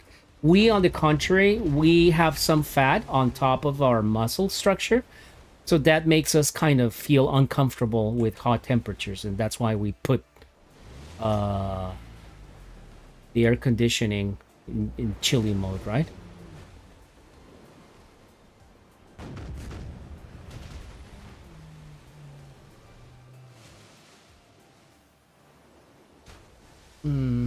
You know, but that's on you, man. That's on you. I mean, you're the guy. You're the person that has to take the initiative. You want to cuddle? You go cuddle, man. That's one of the reasons maybe that Latinos are very popular with women all around the world. You know, we don't wait. We just go and start touching. People from other culture are kind of like waiting, like kind of second guessing or thinking or too much doubt. Not us. I'm sick, I'm drunk, but I can't fuck. Okay, come here, I'm gonna hold you. Maybe I can squeeze your tits, pinch your nipples. I don't know, what the fuck. Maybe if I do that, maybe I generate a lot of endorphins, and maybe I generate a lot of good hormones, and then maybe my my drunkenness will fade away, and then maybe I'll get ready to do the hanky panky, man. Not me. I mean, even if I'm drunk, I still want to touch. I still want to pinch. I want to slip my hand under her underwear. I still want. Man, it's been a long time. I mean, I don't know, but Western women, I mean, most people are always shaving. Not here in Asia. Everybody carry their bush. Is there a good thing or a bad thing? I don't know. People maybe in the West thinks, oh, that's disgusting to have all that hair. Me personally, I like it. I feel that that's cool, man. So I want to feel that. Maybe I'm drunk, but I still want to feel that. Maybe I can't, have full intercourse, but I still want to, to feel a woman. But it's okay, man. I mean, you still had a good time.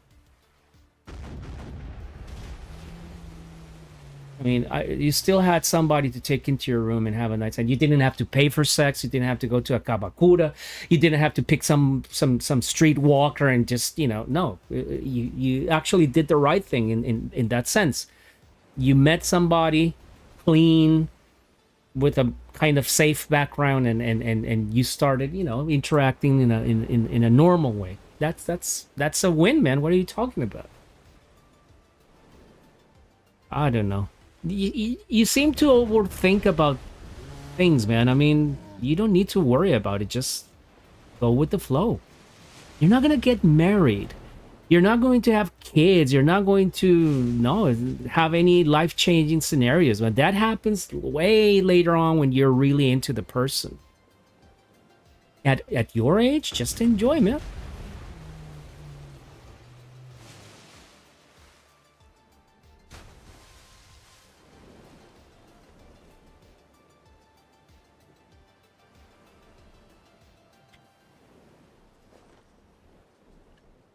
Hmm.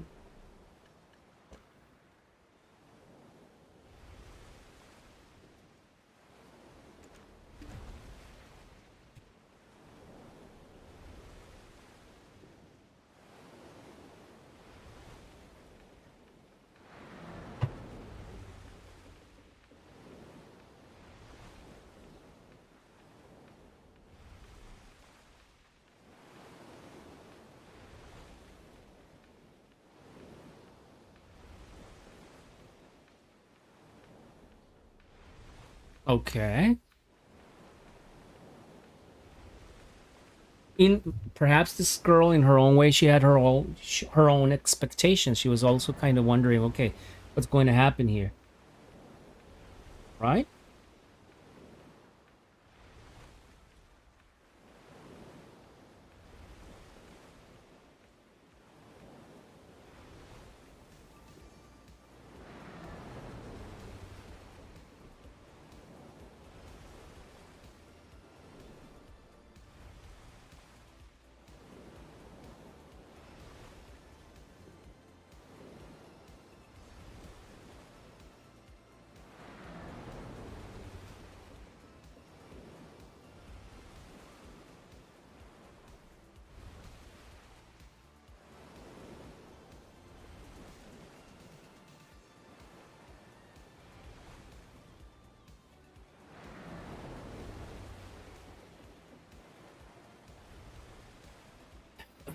Mm-hmm.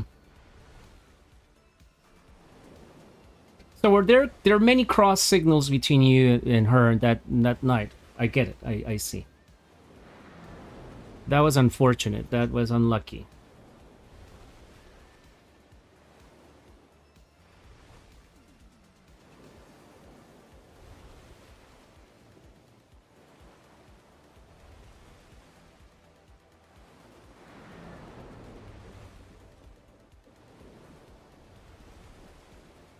Hmm. Well, shit happens, man. Let's hope the next time you have an opportunity, things are clearer and you can, you can enjoy more the experience, the time together. I mean, it will be nice. Always traveling, with the passing of the years, I realized that it's always better to travel with a woman than traveling with a bunch of guys. That's absolutely, that's my take. Oh my god. Go on. Oh god. Whoosh. More to the story.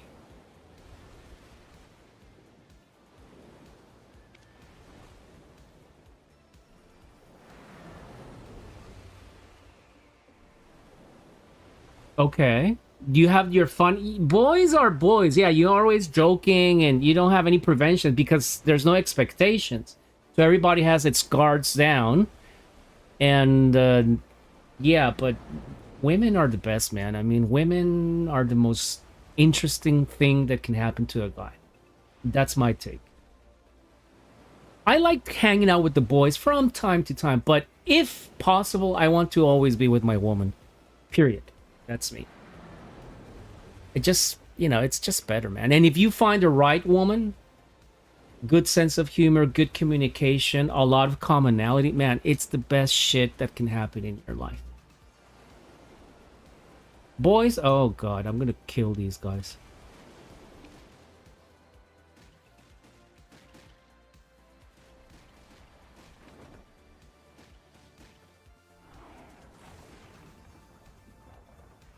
Yeah, it's just a matter of getting involved with them more often. Oh goodness, why can't I?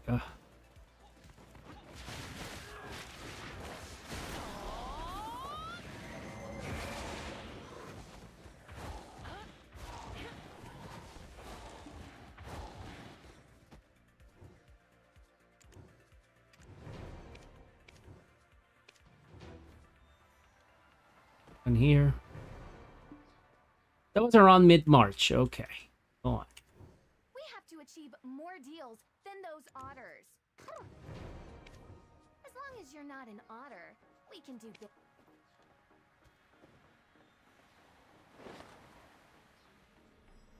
Baremi, maybe? Or Narvel.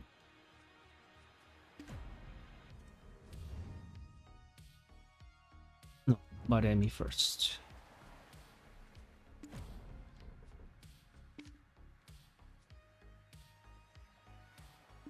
She still follows you on Instagram. Okay, so how the fuck do you keep in chat? I mean, don't you use Line? Don't you use WhatsApp? Don't you use like any normal fucking... Who uses Instagram as a chatting tool? What? Are you a retard? Oh, God.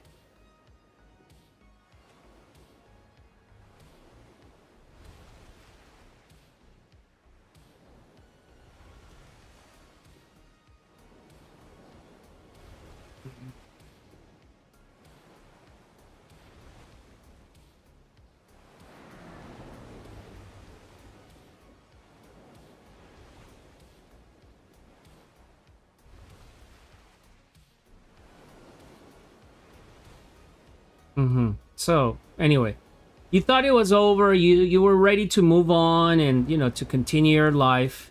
And what happened next?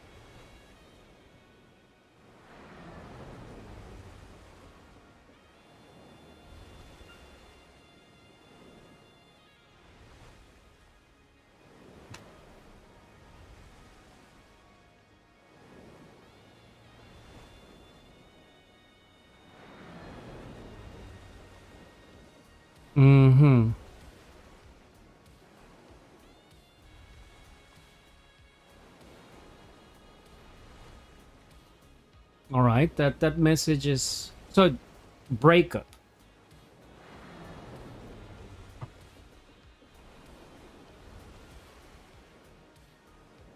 I guess something like 本当に自分人々が本のものの顔を別れるあったら本のものの自身を見せます。Something like that she might have said. All right.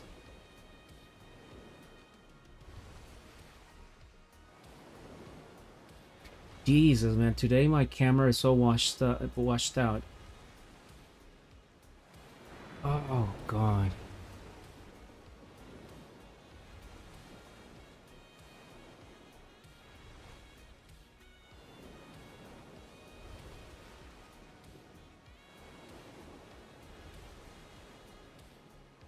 Okay, let's put it...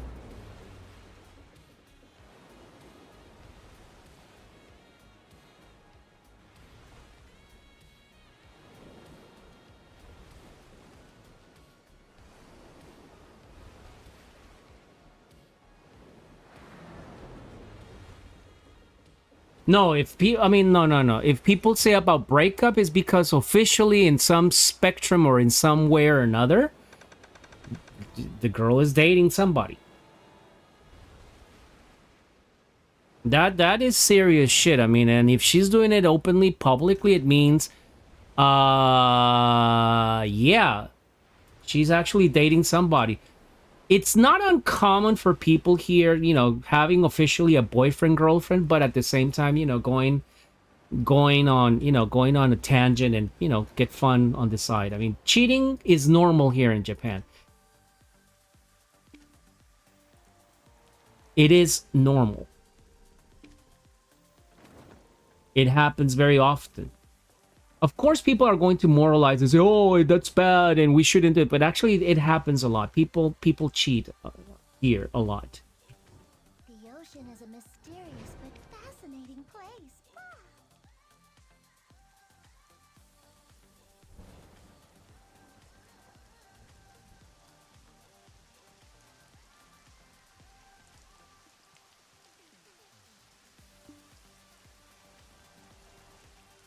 Mm-hmm.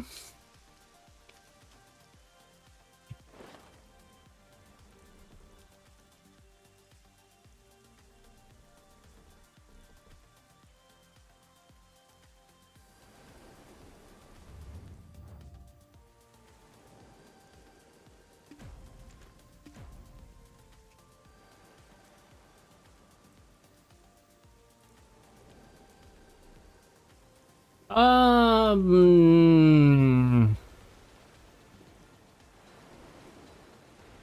Yeah, I might agree with you that.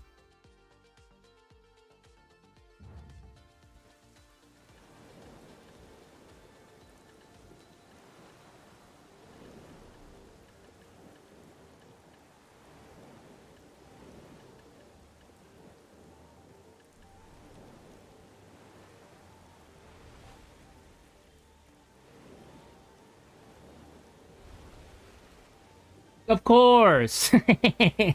Christmas, dude. I mean, what you're talking about, people on dates on Christmas, that's the thing, man. I mean, she's giving you this. Listen, you're invested in the girl. You like the girl, and that's okay. I mean, it's fine, man. I mean, as long as you know that you can't take that person serious, it's fine. The moment you start investing your emotions in a relation, in a one-sided relationship, she's not taking you seriously, man. I mean, she is very objective. She is very realistic about her life. This is something that you have to learn from dealing with Asians, man. Asians are not moralistic and virtualistic, and no, people here are very pragmatic in that sense. And if she's a young girl, man. I mean, she's just like you. She's not really into getting married. She's not really into getting, into the role of a housewife with kids and staying at home and taking care of the house and vacuuming floors and doing dishes and preparing delicious meals for her sarariman husband. No, man. I mean, that she's young. You're a young guy. She's a young woman, and she's just doing what she's going to do until she finds the right guy, and then she will just settle down. It happens a lot. You should do the same, man. I mean, if I were you, I would start looking into dating or meeting other kind of people besides her. It happens a lot, man. Unfortunately, it's 2026, and that's how people act and react. And unfortunately, people are not as moralistic as they used to be. People are more, pragmatic in that sense. Is it good? Of course not. It's not good. I mean, who likes to be cheated on? Nobody. I mean, it's an awful feeling. But you have to be conscious that that's the new reality.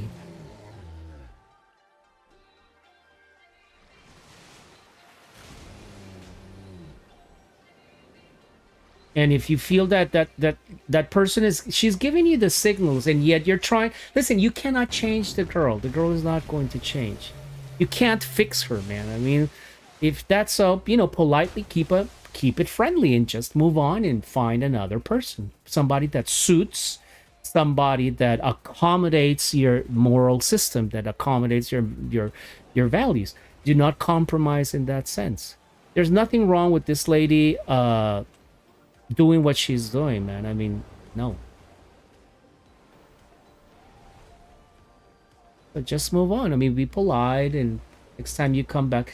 And if you get hurt, and if you, even after all these warnings, and even after all these what the hell? After all these signals that you're getting involved with a person that is not, that doesn't correspond, or that returns the same level of commitment that you are giving, Come here from then the just door. politely move on, and just move on, and just find the right person to.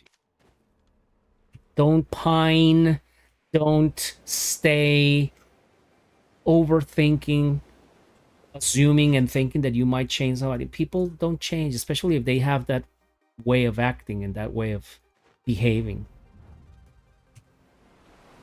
Okay, oh my god. There's more. All right.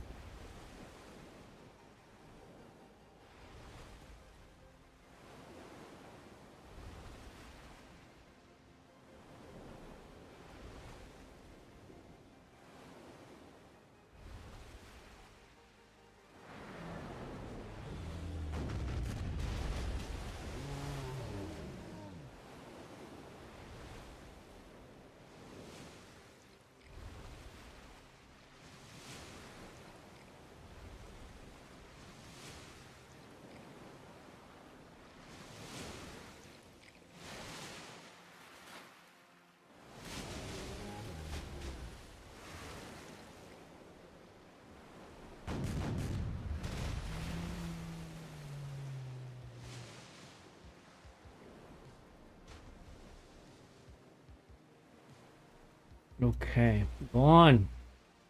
Jesus, you have an unhealthy obsession with that chick. I don't know why, man.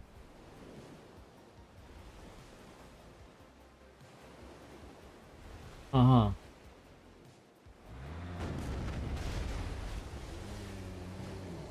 Uh-huh.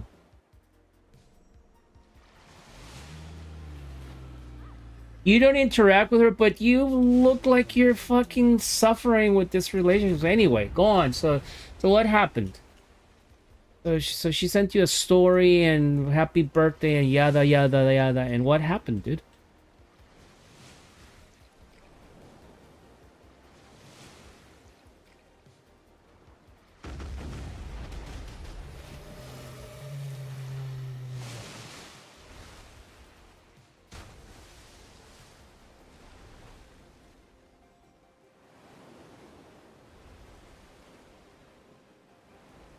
Mm-hmm. Backup plan. Okay, yeah. A little bit catfishy. Plan B came back. Al Gringuito from the other side of the ocean is talking to me. So she fell in Plan B. All right, so go on.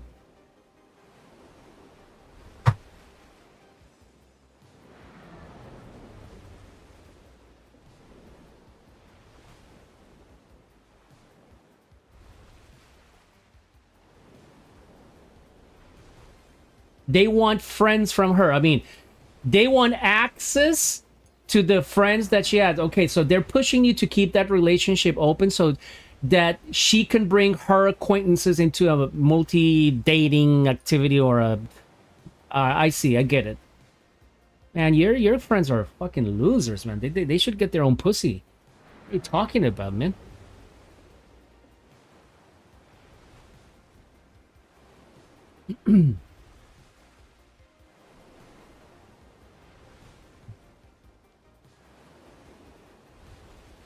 So you told her, okay.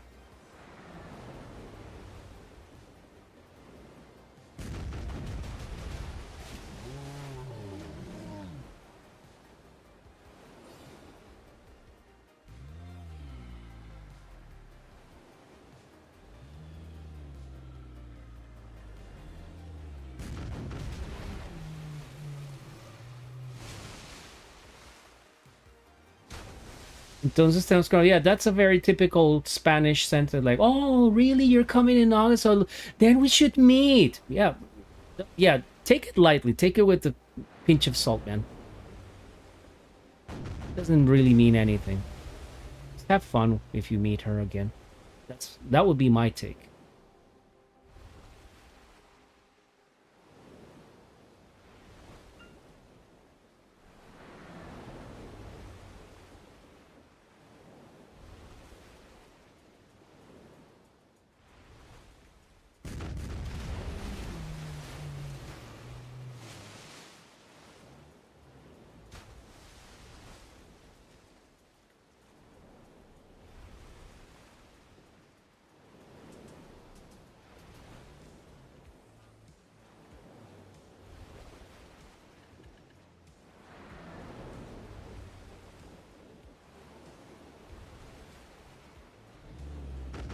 Hmm.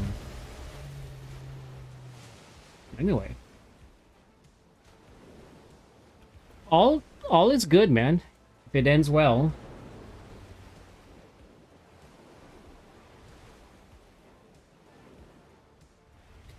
I forgot. How did you meet her? How did you come in? You know, how did you come in knowing her?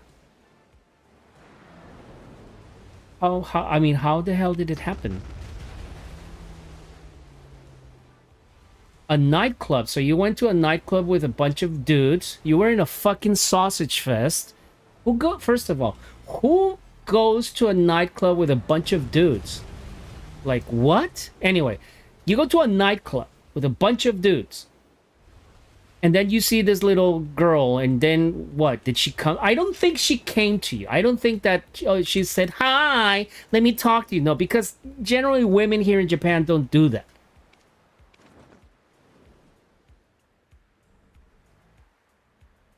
You were dancing? What are you? Oh my god. That's so gay. What the fuck? So you were dancing with dude. Oh my god! As a Latino man, that's the most gay thing that I have heard in 2026. Oh my god! Fuck it. Me, I go to a disco and I start dancing with a guy. That's so gay. What? Oh, you were dancing with girls. So you went with 4 guys, but you just approached any random girl. Is that what you're saying?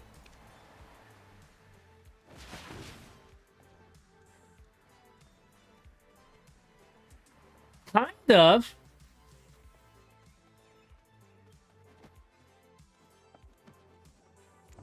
I didn't know there was a rowdy place like this.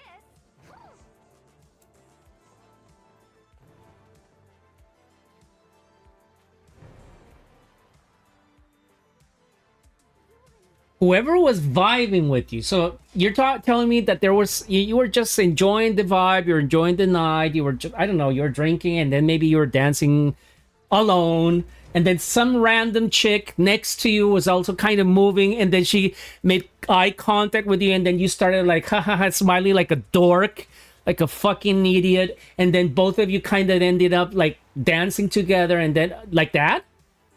Not bad. I guess not bad. So that's okay. My book. That's fine. So okay. So you're in this club. You're with your dudes. You're in a fucking sausage festival.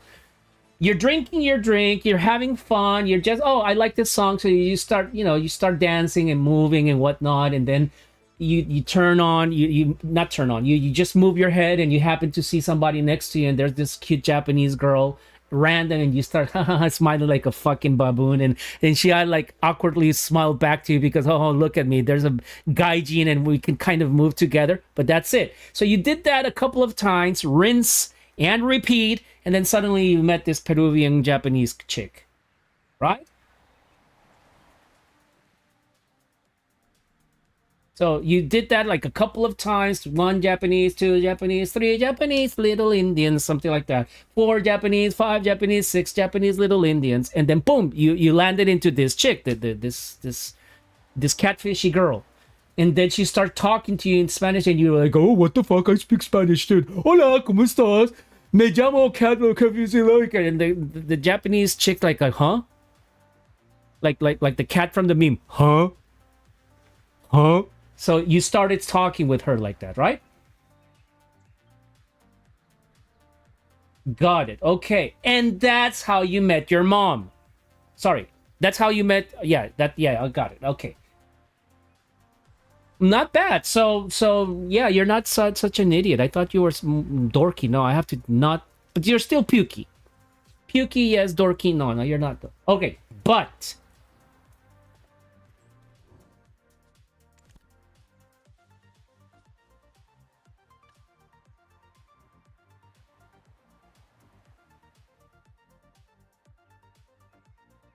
okay. You were getting closer. What? You were rubbing you were rubbing your dick on her? Oh my god, these young people. But don't worry, I did it when I was young too. I mean, I also got close to girls and I dry fucked them too through my pants. I did the same shit. I understand what you're saying. Go on. Oh my god. No, you didn't do that. What a you're back a dork. You're a dork again. You didn't do that? You go to a club and you don't rub your that happens between 2 consenting adults in a very why the fuck do you think people go to a disco? What? To find God? To read the Bible? No. Oh my goodness, this guy. Oh my god. All right, so you started getting close to the girl and that's how you started, exchanging shit.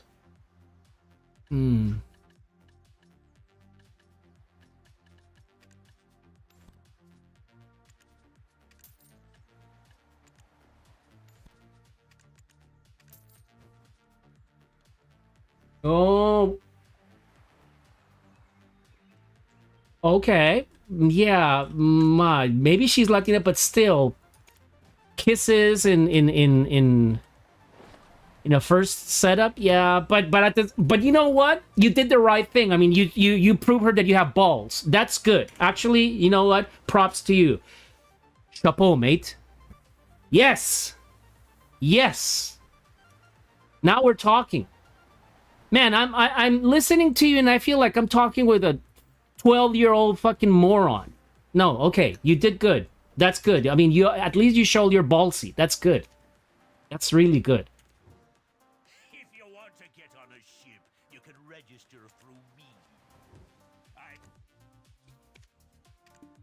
with the sun.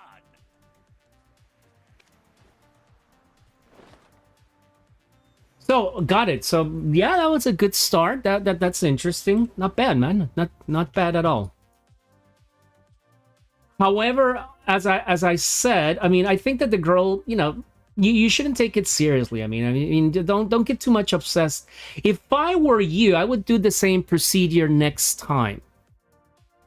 I mean, I wouldn't focus too much on trying to interact. If she's the one looking after you, like, hey, when are we going to meet and when do you have time and all that, fine. But if I were you, I wouldn't bet all my time and put all my all my eggs in that basket. I mean, what I would do is I would just go to another club with your friends, you and the boys, and do the same thing, but this time try to focus with somebody else, right? And something better might happen. If this girl is the one that is actually initiating the steps in order to contact you, to keep in touch with you, that's fine. Otherwise, that person is not worth your time. I definitely feel it like that. I feel that you're wasting your time. You have a very short period of time coming here to Japan every time you do. And you shouldn't be wasting it with somebody that is just draining your mental energy, making you think and second guess everything. So I wouldn't be doing that. Instead, I would just try to focus on meeting somebody new, somebody different. And perhaps you might find somebody more appealing. And I'm also going to give you this is an observation that I have by listening to your story. Listen, man, you have a very high set of moral standards. I mean, you expect people to be honorable, to have decency, to not cheat. But look at the setting, man. You're trying to find an honest relationship in a nightclub, man. You can't expect, I mean, there's a concept in software engineering, computer engineering, it's called first in, first out, FIFO. Whatever you put in, I mean, that's it. Whatever you input, that's the output. If your FIFO, if your first in is garbage, your output is going to be garbage, period. That's my philosophy, that's my experience after dealing with people from all 5 continents. I've been dealing with Europeans, I have been dealing with Americans, I have been dealing with Westerners, I've been dealing with Asians, I've been dealing with Africans, I've been dealing with every sense of people. And I can tell you honestly, after 52 years of being walking in this planet, that if you are expecting diamonds out of the ass of a pig, you're not going to get diamonds out of the ass of a pig. If you want to get diamonds, you have to mine them. You have to put effort, and you have to really invest your time in something that is important.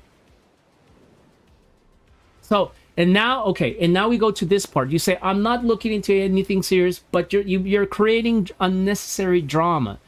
You wanted to have a fun time with the girl, but you didn't understand the signaling that she was giving you, and then now you're second guessing and you feel conflicted and you feel bothered, uncomfortable.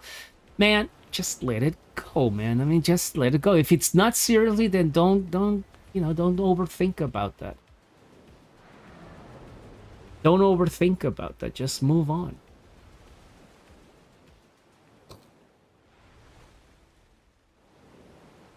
She accused you of being a mujeriego. That's called projection, man. I mean, she's the one hoeing, man. She's the one, she's the one. That's called projection. She's accusing you of exactly the same thing that she is doing. And you know what? The next time she accuses you of that, you say, well, fuck it, I'm not looking into getting married. Are you? I mean, are you ready to tie the knot? Are you ready to, you know, to become the shufu? Shufu means housewife in Japanese. Are you ready to become the house, the stay-at-home wife, and take care of your salaryman husband? And are you ready to have 10, 20 babies in order to repopulate Japan and do your best? No, man. I mean, the fuck? Don't let people tread on you, man. What the fuck are you talking about? People go, oh, you're a womanizer. So do you have any proof? What's your proof? Trust me, bro. Oh, you have the vibe? Oh, I know guys like you. Guys like you only like pussy. Of course, man. I mean, we're not gay. Oh, you guys are terrible. Yeah, as if women are not even terrible. The Western civilization is at the brink of destruction precisely because of Western women, man. And that concept and that way of thinking, unfortunately, is starting to creep into Japanese and Asian society as well. So, man, we're doomed, man. We need to do Control-Alt-Delete and reset this fucking planet because...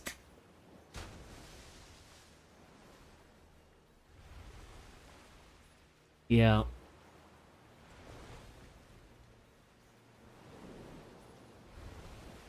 But if you're really into finding, you know, a proper person from Asia, setting has to be different, man.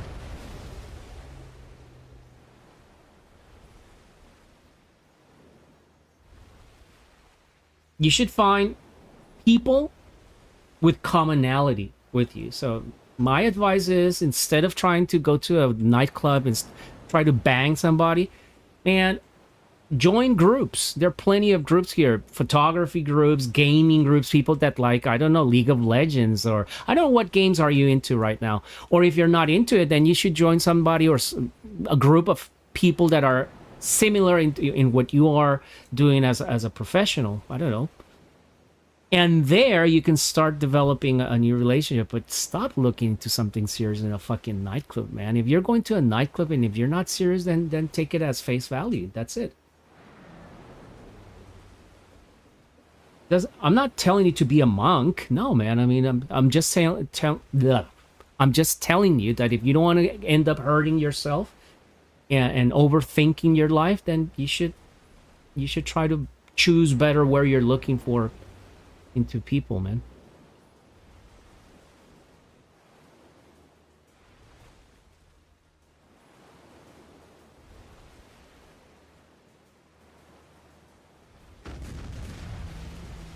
Oh, finally, I got a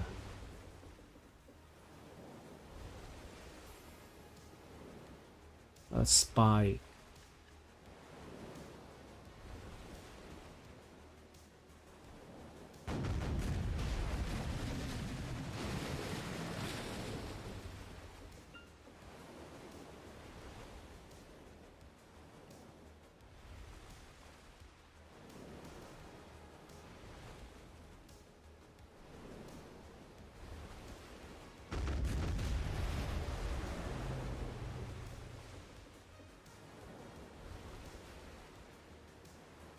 Yeah, it's better for your mental health, man. I mean, because it will drain your energy, man. You're studying, you're doing whatever you have to do, but suddenly you're investing your time in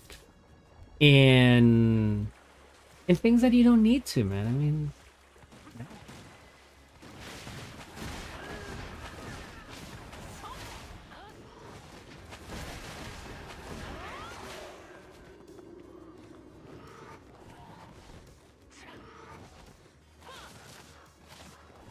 come on, man.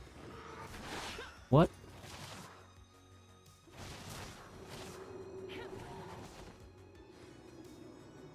There's more over there. Hmm.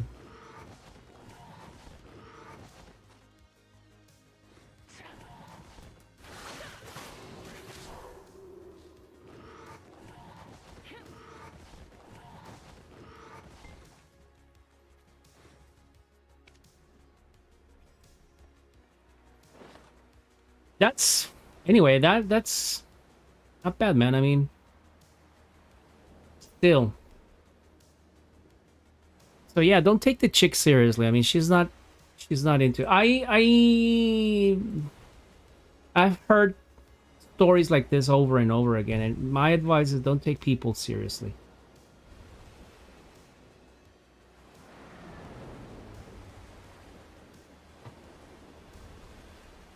So you're already finished school, right? So how are you spending your days now that you have time? You have free time, available time now. Oh, you're still going to school, right? Hmm.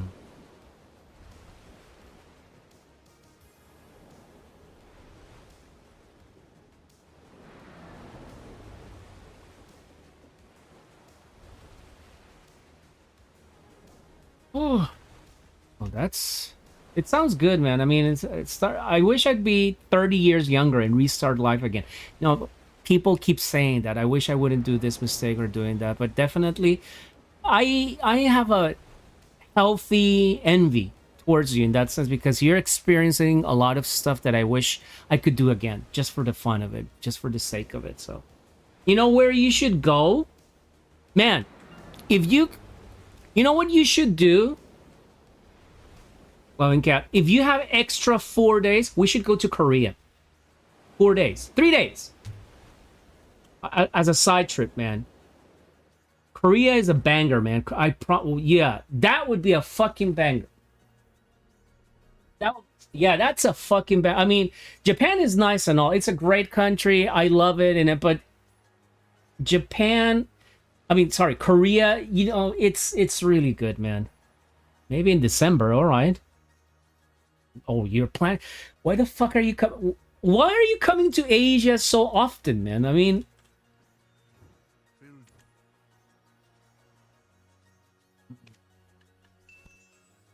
why not? No, well, there's nothing. I mean, I'm just wondering. I mean, it's expensive, you know. Being here is expensive, right? Here, boom, Bing. What else do I have to move? I need to this boom. Mm.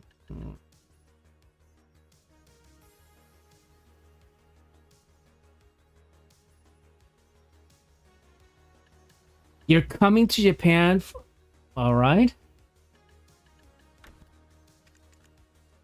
Hmm.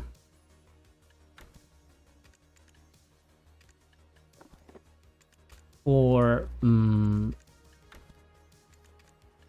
South Korea is great, man. I would really recommend it. In Asia, the two countries that I would strongly recommend, visiting and enjoying, it's South Korea and Japan.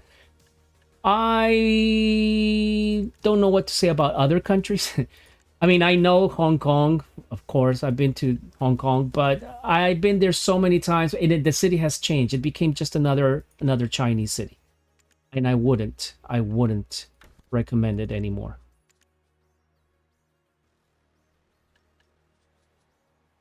I wouldn't. Hmm. Oh, all right. Let's put this back.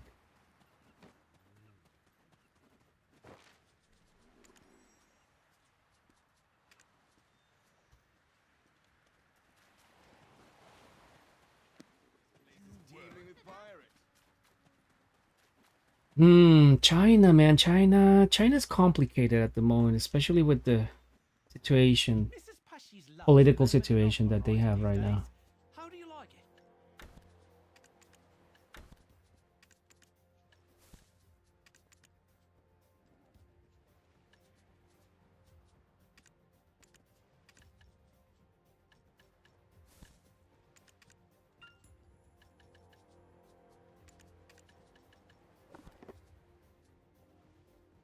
That's right, man. At least you have that right. Yeah.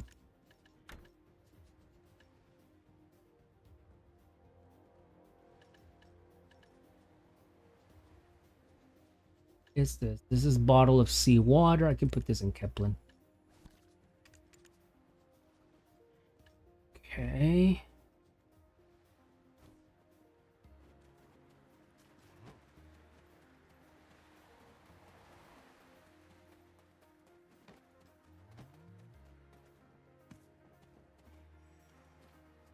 Hmm. Will you have a look at the items brought over the sea? I don't want to sell the saffron. Use We it. are doing maritime trade with Medea and Valencia as well. No, there's no shops over here.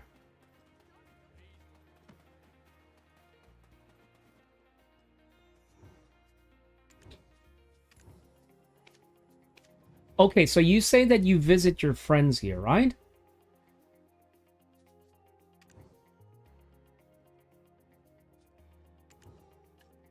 Fireflake. Hmm. You said you come here to Japan and you visit your friends. You have friends here.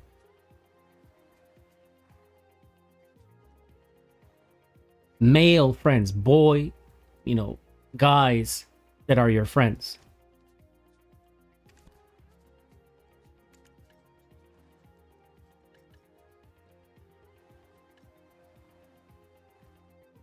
Oh, you guys don't come along. You bring your fucking sausage fest entourage from the US. Oh my god, man. You guys, I don't know what to say about that. Good. Good. Really good. That's really good. I thought I didn't know. Honestly, I didn't know. I thought that you had some kind of acquaintances or people that you already knew here. No, actually, that's really cool. You know what? You props to you guys because you're actually taking the steps to discover the world by yourself. I mean, that's cool, man.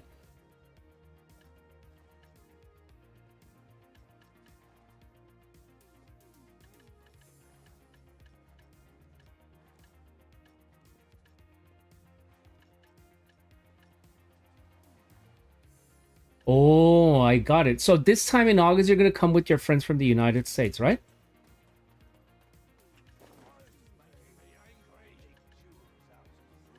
I see. Hmm.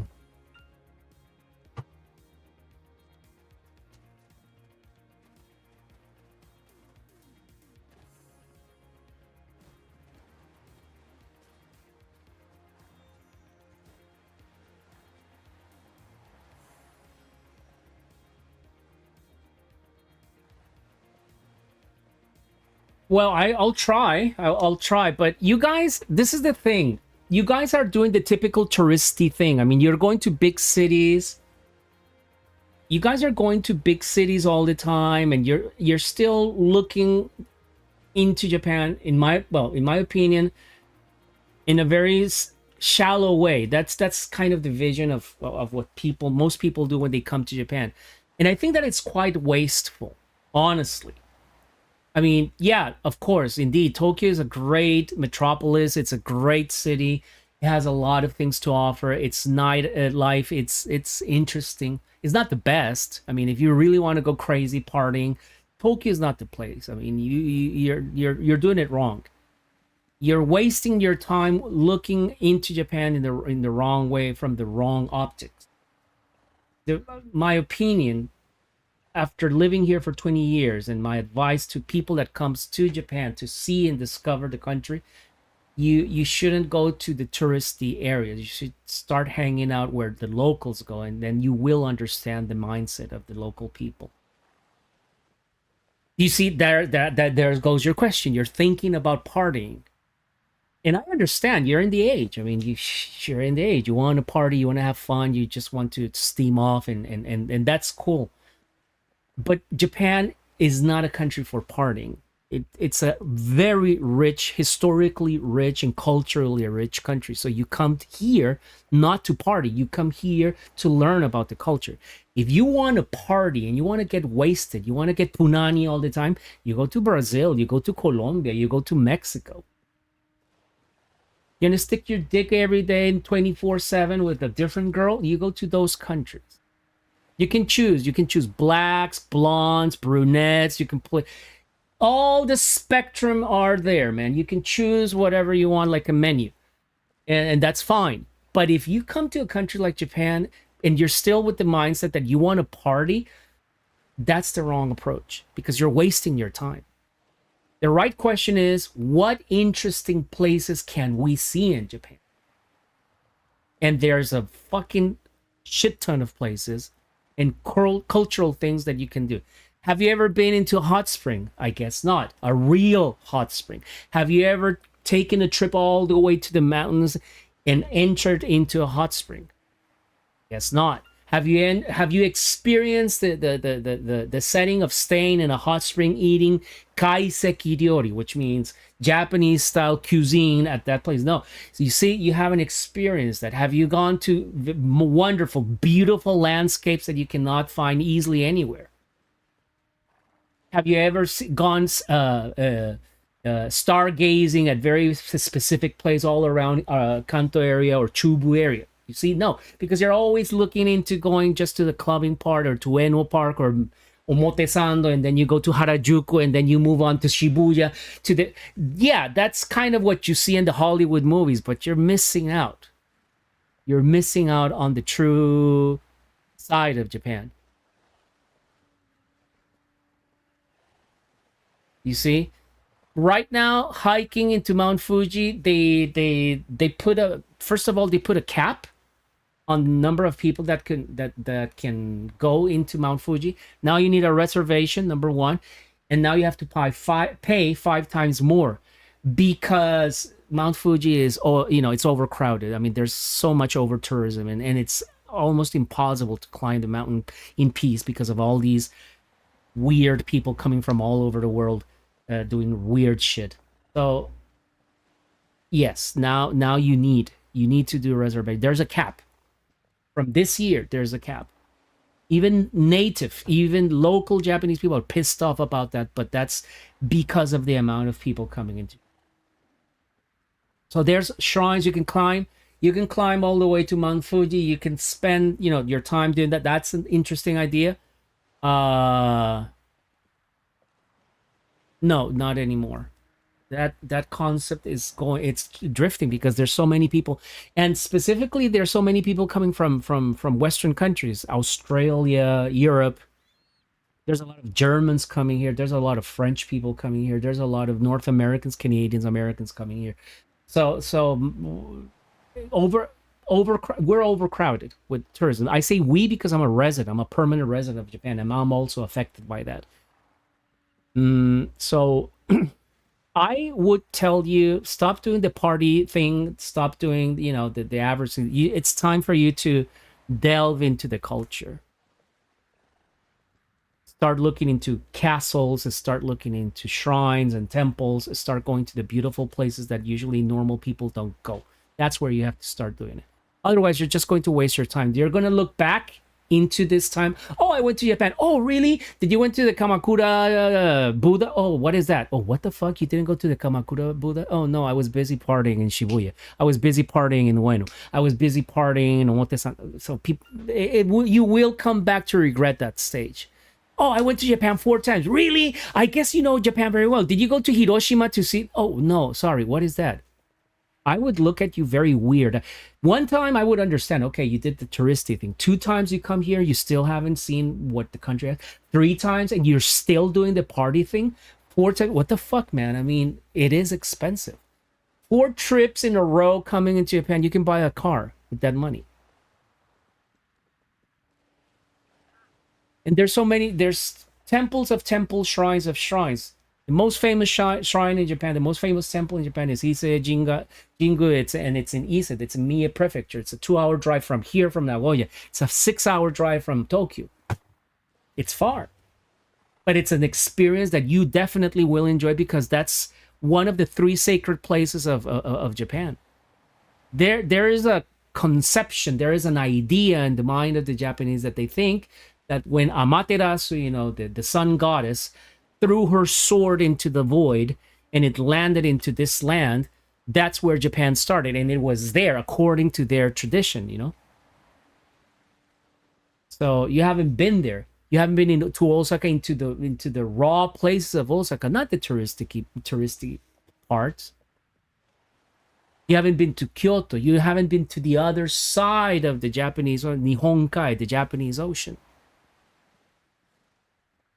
So sticking too much into the party thing and just the izakaya thing, yeah, you can take pictures and you can put it in your smartphone and you have a lot of interesting pictures, but once you live the experience of of being in significant cultural places, it's different. You haven't been to Hokkaido. Hokkaido is a blast, dude. Okinawa is a blast. So, oh, I think one of my kids came. I am going to end up here the stream because I have to get ready now that my kids are here. So, let's keep this conversation later, and keep in touch in call it, in Discord, and we could talk about that, man. But think about it. Honestly, think about it. Touristy things, you can move on beyond that. And I'm so happy to talk to you today. I mean, it was fun. I mean, your stories about your experience the last time, it was very funny, man. I'm gonna end it here. I want to say thanks, and I'll see you soon. Take care, man.